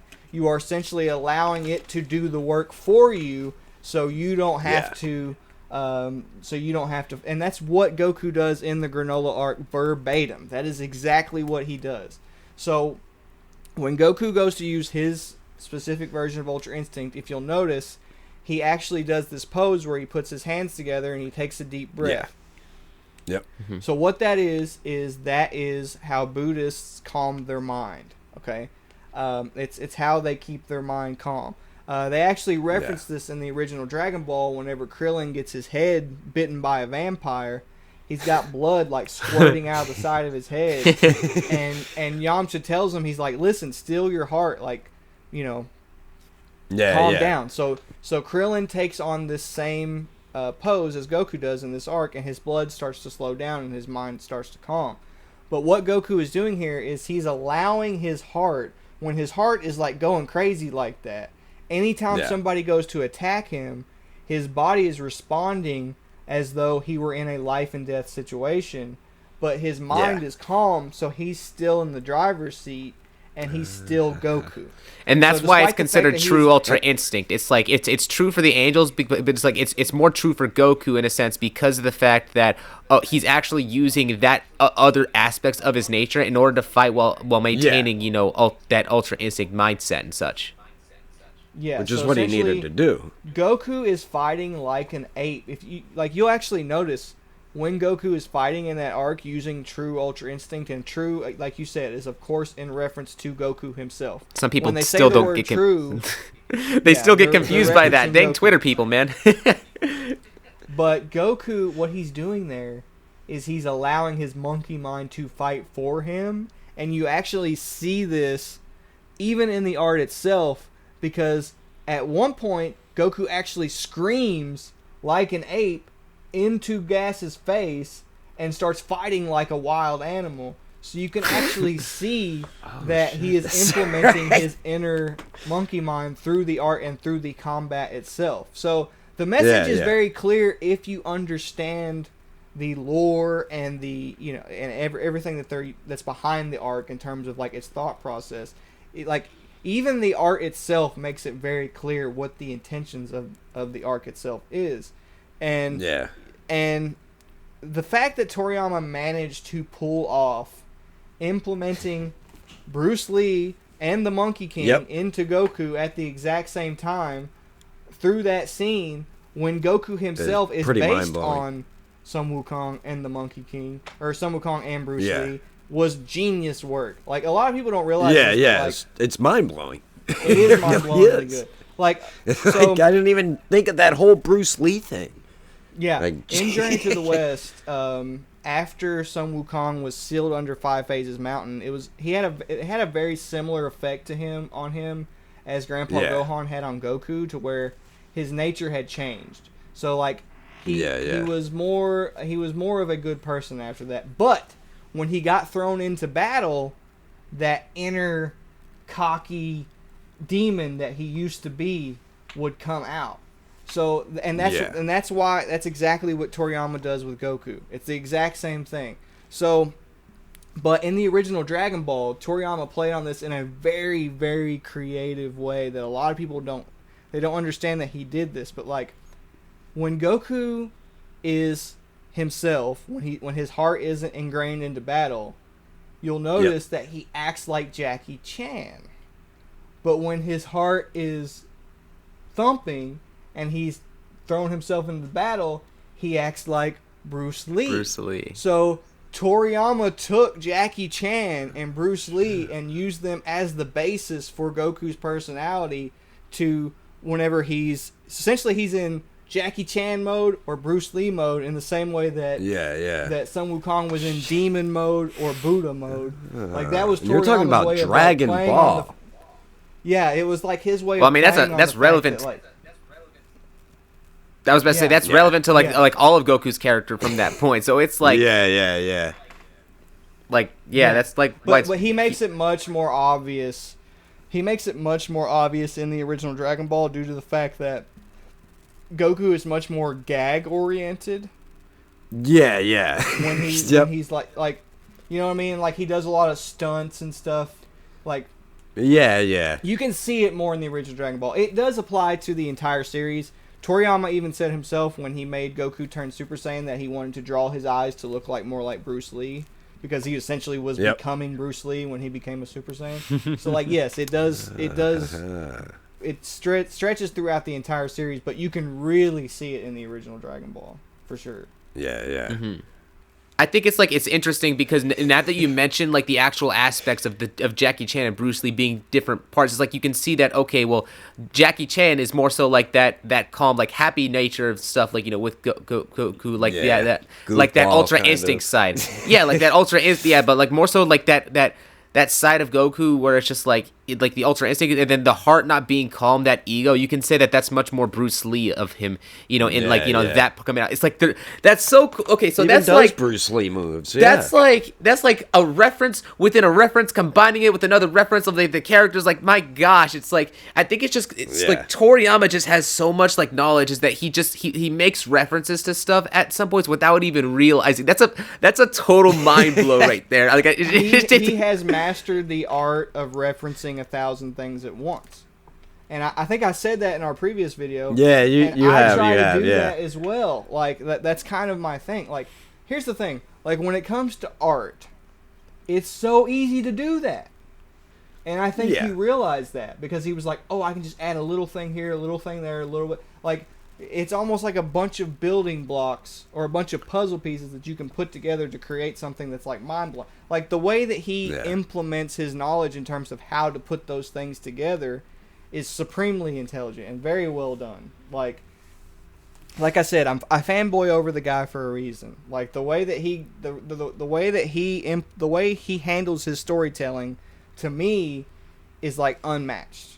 Just based on his ability to reference 1,000 things at once, because when you're reading something, when you're reading manga specifically, there's only so much stimulation that can cause in your mind. There's only so much stimulation that a picture and letters can cause. Mm-hmm. Yeah, he takes that and maximizes it to the utmost degree through references. Via dialogue and art. So, like, he's mastered the art of that. Like, he he's really been knows doing what it he's for doing. a while, too. I don't think he completely did it consciously. I do think he partially did it because he is such a fanboy of all of these different sources of media that he wanted to reference it so bad that he was just like, I'm going to make all these references regardless. But I think he has caught on to the fact that is actually a majority of the reason that Dragon Ball is so successful. One of his because trademarks. now you can see that he is putting more effort into implementing that technique into Dragon Ball. Yeah. Plus, he has the other guy that he works with too. So honestly, that probably Arale, helps him out a lot more.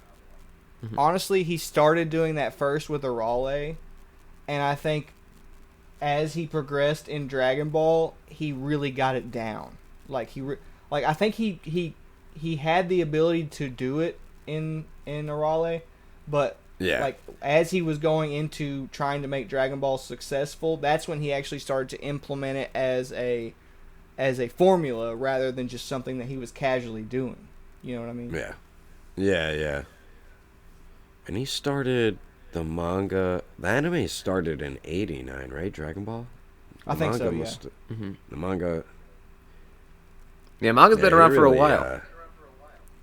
Yeah, but his been around for super long. That is, it's like, it is, because originally he was like, okay, let me just take something off of this exact thing, because it was all, it makes perfect sense, because like the fact that Dragon Ball is already like a huge reference to Journey to the West, like multiple, like it was based off of that, and based off of like, and originally meant to be like a parody. Him going his own way, it's like everything is like a reference. Like Piccolo, for example, like what we talked, like me and Jordan had like talked about, I don't know if it was on this podcast, but like specifically with how Piccolo is it's kind of like his own original character, but also taking aspects of the Monkey Kingdom in and of itself, and like, like a twist on it, which is the reason why it's Toriyama's favorite. But like it's like the more that he references That's stuff. His favorite character? Yeah, Piccolo is his favorite character. His all-time favorite character. Yeah, he's one of my faves too. You reference stuff so much, you end up making like your own original like thing off of such references, but now it's like. It was like Toriyama was trying to be like intuitive with like the source material and such, but then at a certain point, it's like now he's just taking things that the concepts and stuff that work, referencing them and like maxifying them. Now, some people, and it's just like the Granolah Arc definitely like takes a lot of those references as well, like to a huge amount of degree that it's just like it's completely oversighted. I think a lot of people would think, because of the fact that it's not necessarily like the references and stuff that's like that's at play. It's more so like the character writing for like how they bring about the hype is the main thing. I know I'm circling back a little bit, but no. Yeah. Like I do totally understand from the fans' perspective why Gas would be a letdown in that way. Like I do understand that, but again, I think it really comes down to understanding why they make the decisions they make as the author. Yeah, and that's Like, fine. I like that. As a matter of fact, like I think that one tool in specific that I've realized has that like is important when it comes to accumulating hype is like in WWE, for example, whenever they're cutting promos, whenever like people are like, you know, are doing different things, it makes it to where like, you know, the next fights and such, like people have anticipation. Like that's one, like wrestling and stuff, like build up.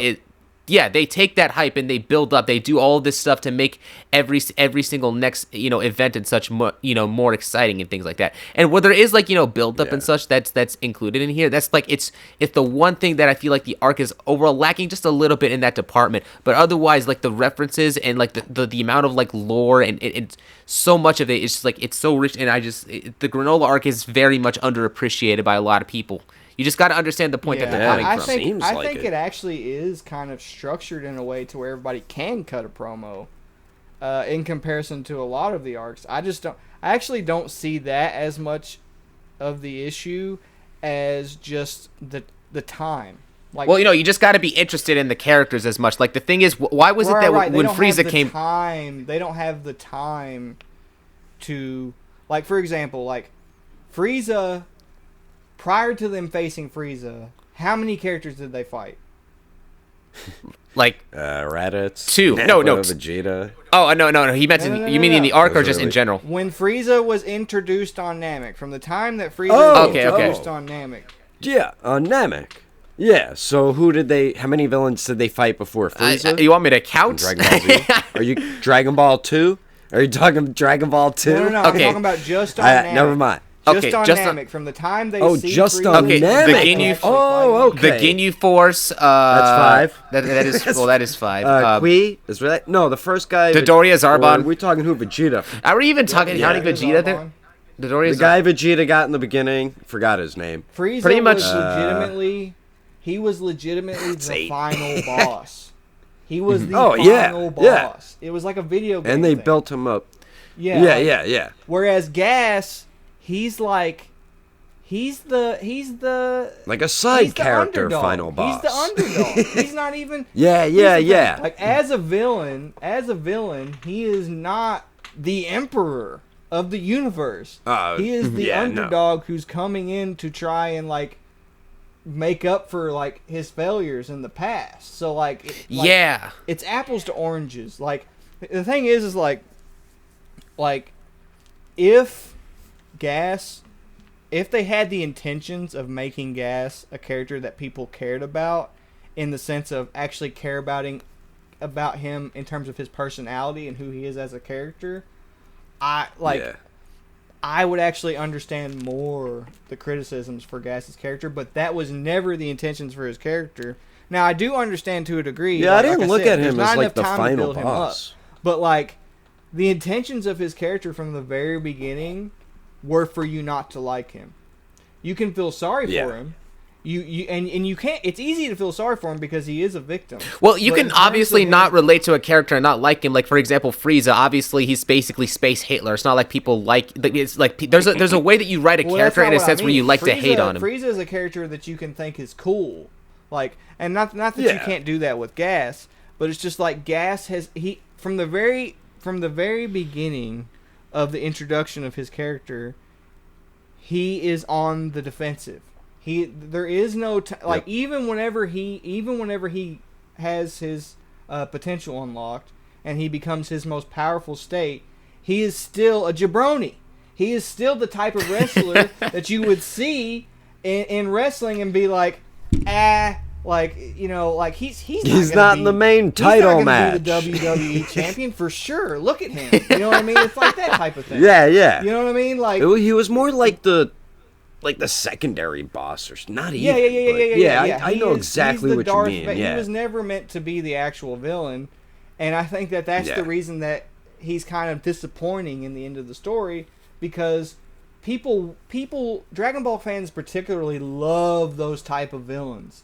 That's the reason that Moro was so popular, because he was that type of villain. He was scary. He was dominant. He was very intelligent. He never seemed to waver on his He was never insecure. Yeah, he was until the very an end. asshole. He was insecure at the very end, but like, yeah, Gas is insecure the entire arc. Yeah, He's he insecure is. the Yeah, because entire arc. So like, he's Like, a he wouldn't very even different use his type of power. character.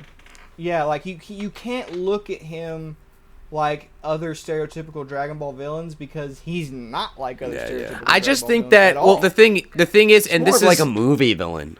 I see the point that you're saying, and I see what like they were trying to do. I just feel like if they're going to have like the arc, specifically centered around Gas, they should at least make specific ways for people to actually like it. Even I understand that's not the point, but like when it comes to like you could've writing thrown the in, like, characters.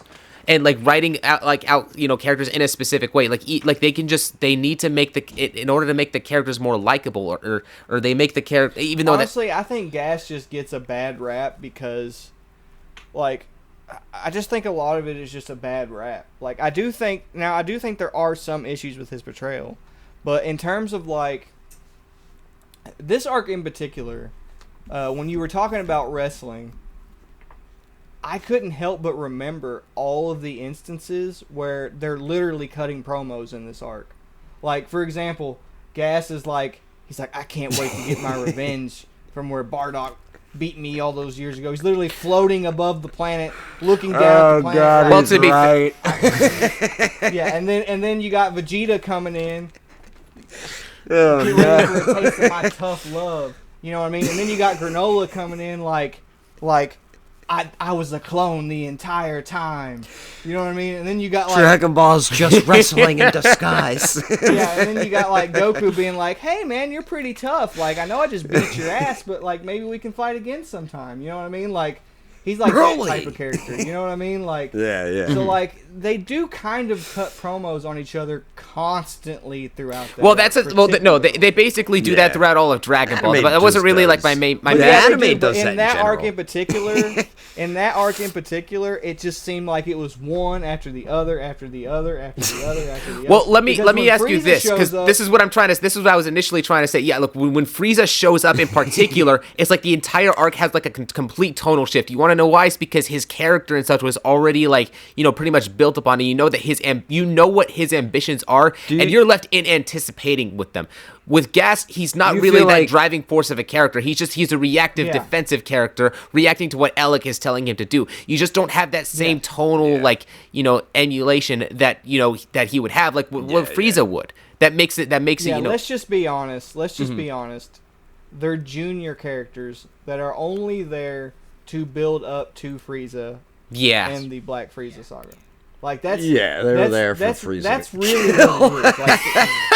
Like, That's what. Yeah, they were sacrificial lambs, pretty much. yeah, they were. Yeah, you're right. Yeah, because Gas was never gonna be that top dog. He always had. Yeah, they were there to add controlling to him. Frieza's character development and basically portray the message.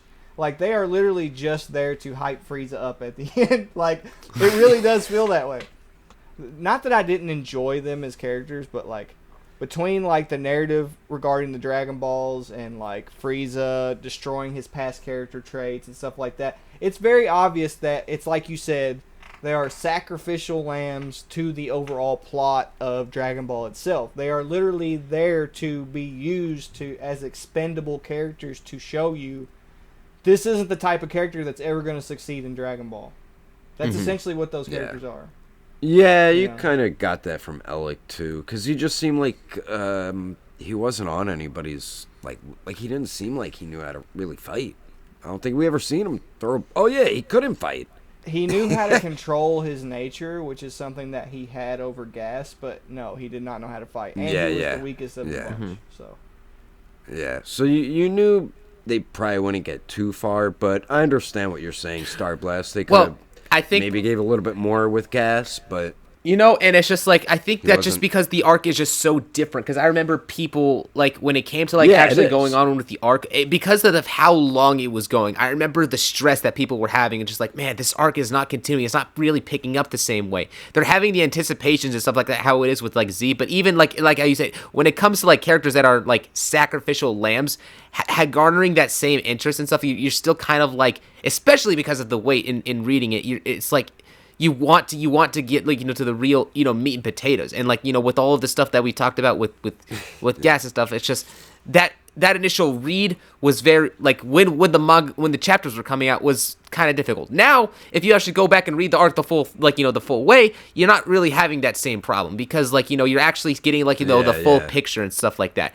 It was just something that was really mainly an issue as the manga was coming out on a monthly basis, which was really, I think, problematic for a lot of people's impressions of the arc. Especially with like geekdom as well, and a lot of other huge content creators. Right, you really it did. If I was going to agree with any of the criticisms, the biggest thing I would agree with is the fact that Granolah and Gas and Alec and all of these characters who came out of nowhere, and the arc is centered around those characters. You see what I'm saying? Yeah. So so the characters came out of nowhere, and yet the arc is more centered around Gas and Granolah than it is, Goku and Vegeta for a huge portion of the story. It's more centered around they felt more them. like side characters at points. When you were talking about how during the manga's run there was a lot of issues amongst the fandom because of that, I actually remember that, and specifically I remember that being the complaint for that being the biggest whenever Gas and Granolah were fighting for like 3 chapters. Yeah. Right? Because they did fight a while. Gas and Granolah were, now don't get me wrong, there were a lot more Granolah fans than there were Gas fans. That's for damn sure. But like neither of them were really, it's like having, I'm going to make another wrestling comparison. It's like having Triple H and Stone Cold, and there are these 2 characters that you built up forever that everybody loves and like they pop for every time you bring them out into the ring, and then you decide to bring out a couple of nobody like new AEW some faces, local jobbers. Yeah. It's a very like, in that sense that I could see how that would be perceived as a mistake, but now that the arc's over. And of course, there are still people who don't like the arc. I think the only people who won't ever enjoy the arc are the people who are looking for the type of thing that you're describing, where it's like it's set up in a way to like pop you in terms of like combat, much a lot like wrestling and stuff like that. Mm-hmm. Like I personally thought that was there, but in terms of like Gas and Granolah being characters that people care about, that they can pop over whenever they're saying shit to each other and stuff like that. That was a big issue whenever the manga was running, and I do agree with that sentiment. Yeah, and it's just like, of course, because Granolah was fine. It's like when it came to like I remember this being a type of a form of conversation between with AEWs, like they can do all of these like cool wrestling stunts and stuff, but if there's like no story that goes behind those stunts or like characters that they can get behind, it just feels like eye candy and whatnot. Same with movies, yeah. Right, and nobody cared about Gas. I remember, bro. I remember it very, very clearly. Everybody was like, we don't care about this nobody guy. gave a crap. Yeah. Let this arc be over. We don't care. Hopefully, Alec's going to do something because we don't like Gas. I think Granolah overshadowed Gas. Oh, for sure. They kept saying Granolah, the Granolah arc, and that I'm like, who the hell's Granolah? And I didn't even hear of Gas or the Heaters until I read it. Yeah. So you don't even know about them either. So that's another thing. They didn't really build them up like how they were building up Granolah. They are treated as disposable characters, for sure. Yeah. Granolah, I could see maybe coming back, but I don't think he might. But he might. You never know. He might. Yeah. Mm-hmm. I mean, look at all the people Goku ran into when he kept teleporting instant transmission through all these places he was to get away or lose gas. That. Yeah, that's another thing. That's actually probably one of my favorite scenes in that arc. I love the Back to the Future reference too. He got gas lost. Like he instant transmissions to like a planet, and then it's just like gas just gets like overwhelmed by like dirt from like a dump truck. It just dumps right all over him. That was something different too. And then the prisoners in the Galactic Patrol. And then the prisoners in the Galactic Patrol like, oh yeah, you're the kid who pissed himself.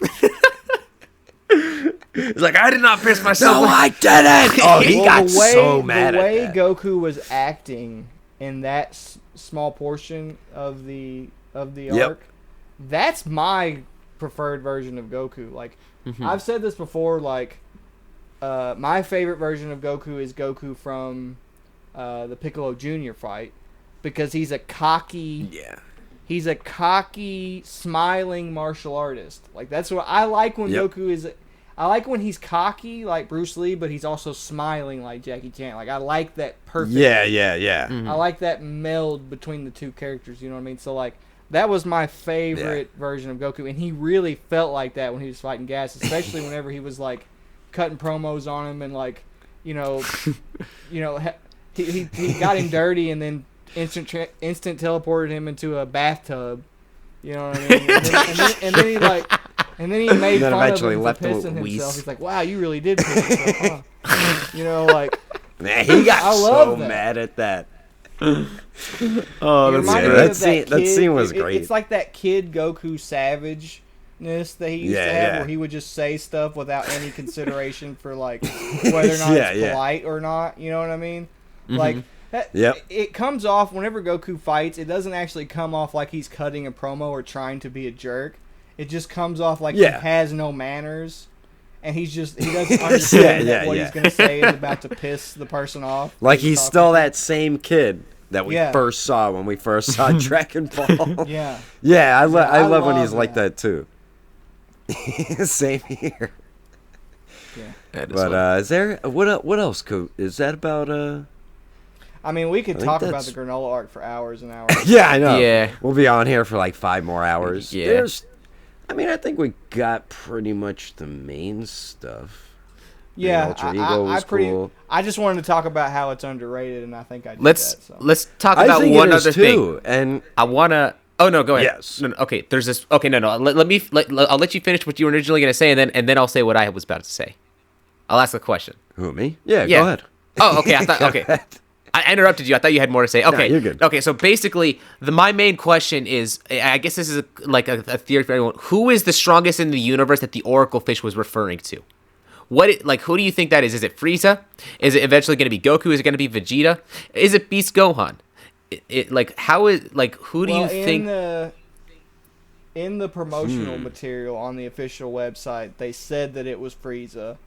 They said that Frieza was the strongest in the universe. Whenever they were promoting the end of the Granolah Arc, they actually outwardly said that Frieza was the strongest in the universe. But personally, I think that Whis being like, "Oh, maybe the strongest is going to pop up soon," I think he's talking about Gohan. I think it's just promotional. I think it's just a way for them to promote Dragon Ball Superhero because it's coming after the Granolah Arc. Nailed it. They can sneak Whis saying that in to be like, "Oh shit," like Gohan's about to be ridiculously OP. Like, you know what I mean? That's just how I feel about it. I know a lot of people don't like that. They don't like the idea of Gohan being that powerful, but just deal with it. That's how I feel about it. I want to see after Superhero. One more thing, though. Another thing I found real interesting, they never did this either. How the Heaters kind of like played Goku and Vegeta and Granolah against themselves. Oh, so they both. Yeah. That was something I really liked. They never done anything like that. Another thing that was different, which people are probably like, "Hey, why they?" People just want. Oh yeah, they were active. They were active manipulators and stuff. Like, they basically got them to fight. Yeah. And I'm like, oh, they moved the plots in that. That was a pretty smart way. Yeah, that was a smart way. How they wrote that in. Well, I really like that. Frieza sort of did that with Broly. That's true. The thing is, even Maki, I remember specifically. But just Broly. Jordan, you pointed this out in a video you also did with Geekdom. Is that Maki was playing a lot of had a lot of facial expressions and that same dramatic aspect of Frieza, which the poor planet, this mighty warrior and stuff like that. Maki the way reminds me of all of the characters remind me of Frieza in different ways. Elec is a master manipulator in the same way that Frieza is. So is Maki, but Maki she uses her charm to do it, whereas Elec is just he's very collected in terms of intelligence and stuff like that. And then Gas, like, Yeah, he yeah. reminds me a lot of Frieza in terms of his lust for revenge and his lust to be the most powerful being that exists. Like, he reminds Yep. me a lot of Frieza in that way. All of the heaters, in one aspect or another, remind me of Frieza. Even, what's the big guy's name? The last one. Oil. I forgot, but I know. Oil. We know.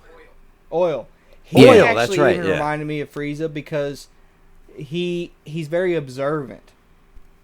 Like, Oh, yeah, that's right. He He points was, yeah. like he will point out things. He will point out the different times throughout the arc. He'll point out the elephant in the room, and Frieza used to do the same thing. Yeah. Like he would like point out the elephant in the room. He'd be like, especially in the Tournament of Power, he'd be like, like I can't stand. Like he would be like, I can't stand that I'm having to work for these people. Like. Yeah. He'd be like, I'm going to take the fact that I have to work with Universe 7 out on you, Caulifla. Like, that kind of stuff. You know what I mean? Like, Yeah. and it's like, he's really really it's for example, whenever... It's funny because these are Whenever, characters, like you said, that they represent like aspects of Frieza's personality. These, because of the fact that they lived, they're the aspects of Frieza's personality that he is keeping. With the observant, like because Frieza's being so observant, he knows everything going on in the universe, and obviously he's still, being like that, that manipulative person, like how Maki was being, in order to get the ball rolling for them to fight one another. Also, like the idea that Maki and Oil are going to be continuing characters is interesting too. That actually makes me think that Granolah might actually come back, because he's got to. Yeah, like Yeah, he's a cool kid. that's why I Different thought it character. was odd when people were trying to say that, like, the manga's not going to connect to any animated content. The simple fact that Maki and Oil were recruited into the Frieza Force is huge. That has huge implications in terms of, like, the future of Frieza. You know what I mean? So if they're going to animate... Like, he's still doing stuff behind the if scenes. they're going to animate anything in the future with Black Frieza, Maki and Oil are going to be there too. So, it would be kind of weird if they That's didn't. right. I forgot he took them. He's Right, like, right, I need a right. new chef. And what was the other thing? He's like, I need a new, I need a new chef, I need a new A chef waitress and and a something. It A was funny waitress. because they Janitor took, he or basically, something. it was funny because he basically gave them the roles of the Chilai and Lemo after they left, for like, and helped out Broly. That's right. Oh, I like that little Easter egg. Yeah, they're definitely more appropriate Right. to work with Frieza than Sheila and Lemo, for sure. yeah. And I hope after a superhero, because are they going to do it in the manga? Yeah, they're doing it in the manga 'Cause they right did the now. It just prequel. started. Yeah. Okay, so they are doing that story. I really- want to see what happens after that. Yeah, and Yeah, me too. I'm Well, really they're building up to curious. the Black Frieza stuff. I don't know if you've read the Mm. superhero stuff yet, or the Trunks Goten mini arc that they did, but they Nah, not yet. heavily But go ahead. heavily hint at something big between Vegeta and Black Frieza coming. Oh, shit. So yeah, Yeah, there's a that's lot to be probably what they're excited for in building terms to. of that. Yeah. yeah, definitely. Because the tease was the Granolah arc at the end, obviously. Because, Well, we at didn't the- say at how the- Frieza at the went in very there and pretty beginning- much... At the very beginning of the Trunks Goten stuff, right after Yeah. where you left off, there's a scene where Yep. Vegeta is looking off into the sky and he sees a giant vision of Frieza. So they're hinting Oh, at shit. Vegeta and Frieza having Yeah. something going on in the future. Yeah. Overall, like, I think what Right. we can definitely say is that this arc is definitely going to be important for all of the stuff that's going to end up happening later on in the future. I mean, it sets up Granolah, who he is. Like, it sets up Black Frieza. It does a lot that it also like goes in more of the Namekian lore, which we didn't really touch on in this video. And for Yeah, that's everything right. everything that this arc actually does, it's expanding. I feel like it's going to end up being a lot more important what this arc does for the future of the manga, for the future of Dragon Ball, and how they proceed the story. Yeah. Going It's going forward. to be I agree. It's going to be one of the most important Same. arcs in Dragon Ball Super because it establishes so much. Not only do they go out of their way to establish stuff that they were trying to tell you in the past, it also sets up so much for the future. So it's a very underrated arc Yeah. in that aspect. Despite the fact that Gas and Alec were throwaway characters and You know, like it's still a very important arc in that sense. Yeah. Yeah. All and right. when Goku finally mastered it, did his hair stay black now? Before you wrap it So up. the idea is that so when Goku's in the silver-haired form, his heart and his mind are both calm. But when he's in the black-haired form, when he's in the black-haired form, his mind is calm, but his heart is not. So that's the reason. Yeah, he's that's in the the black-haired new form. one he got. Yeah. Yeah. Okay. All right. So it's moving towards him being able to use it in his base form. That's essentially what they're trying to do. They're trying to accomplish Goku being able to use Ultra Instinct all the time in his base form, and Which may essentially end this up is their being way like of- what he did against Oob. He could have been using that completed version of Ultra Instinct in his base form against the fight with Oob, possibly later on, if that ends up being how they write the story. Right. But essentially, the idea is that Goku is working backwards now. He's working instead of trying to, because the Silver Ultra Instinct is the final form, like it is the most powerful form that he'll ever have. But now he's got to work backwards into being able to use Ultra Instinct all the time in his base form, and he's never going to do that. He's never going to do that by trying to be like the angels all the time, which is sort of the point of the arc. Is that he has to accept Pretty much who what he we is told him. and implement that into his Ultra Instinct in order to be able to use it all the time.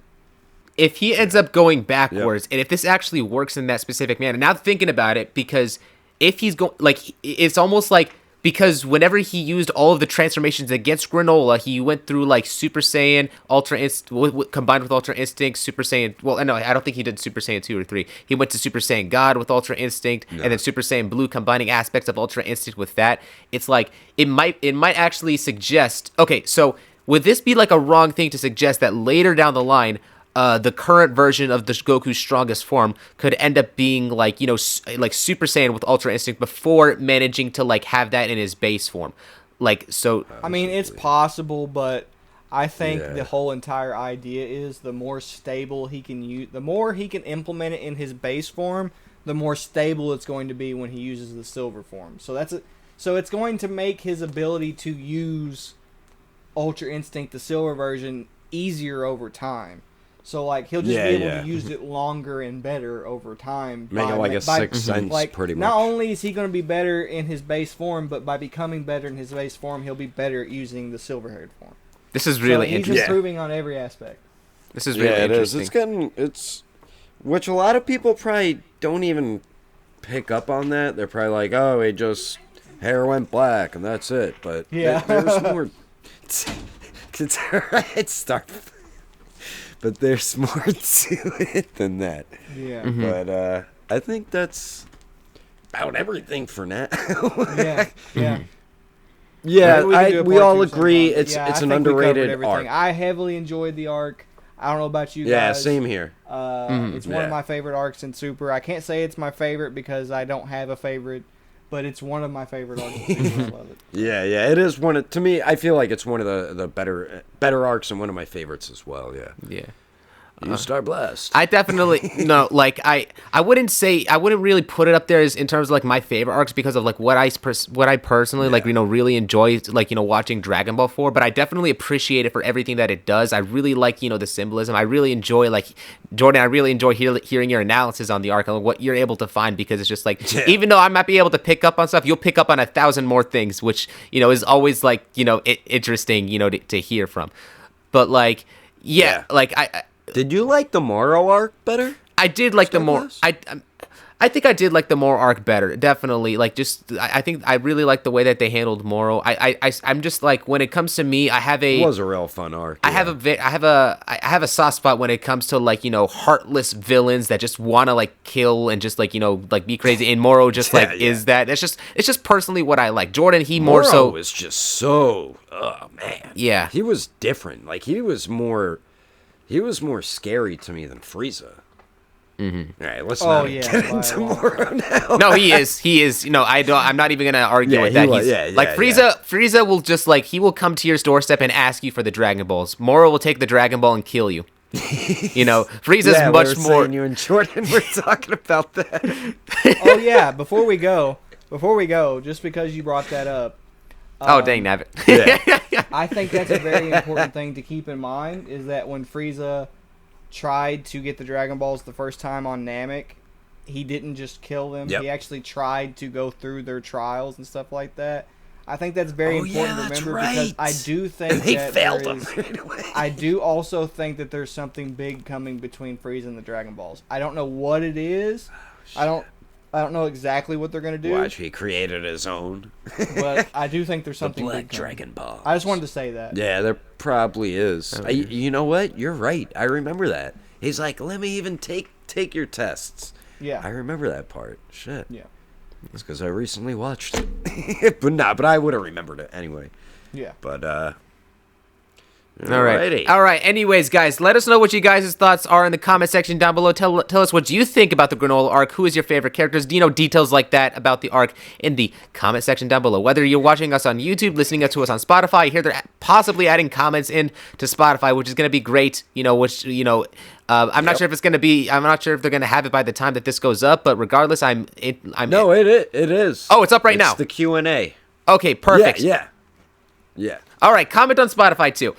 And with that being said, I hope you guys enjoyed the video. We'll see you guys next time. Till then.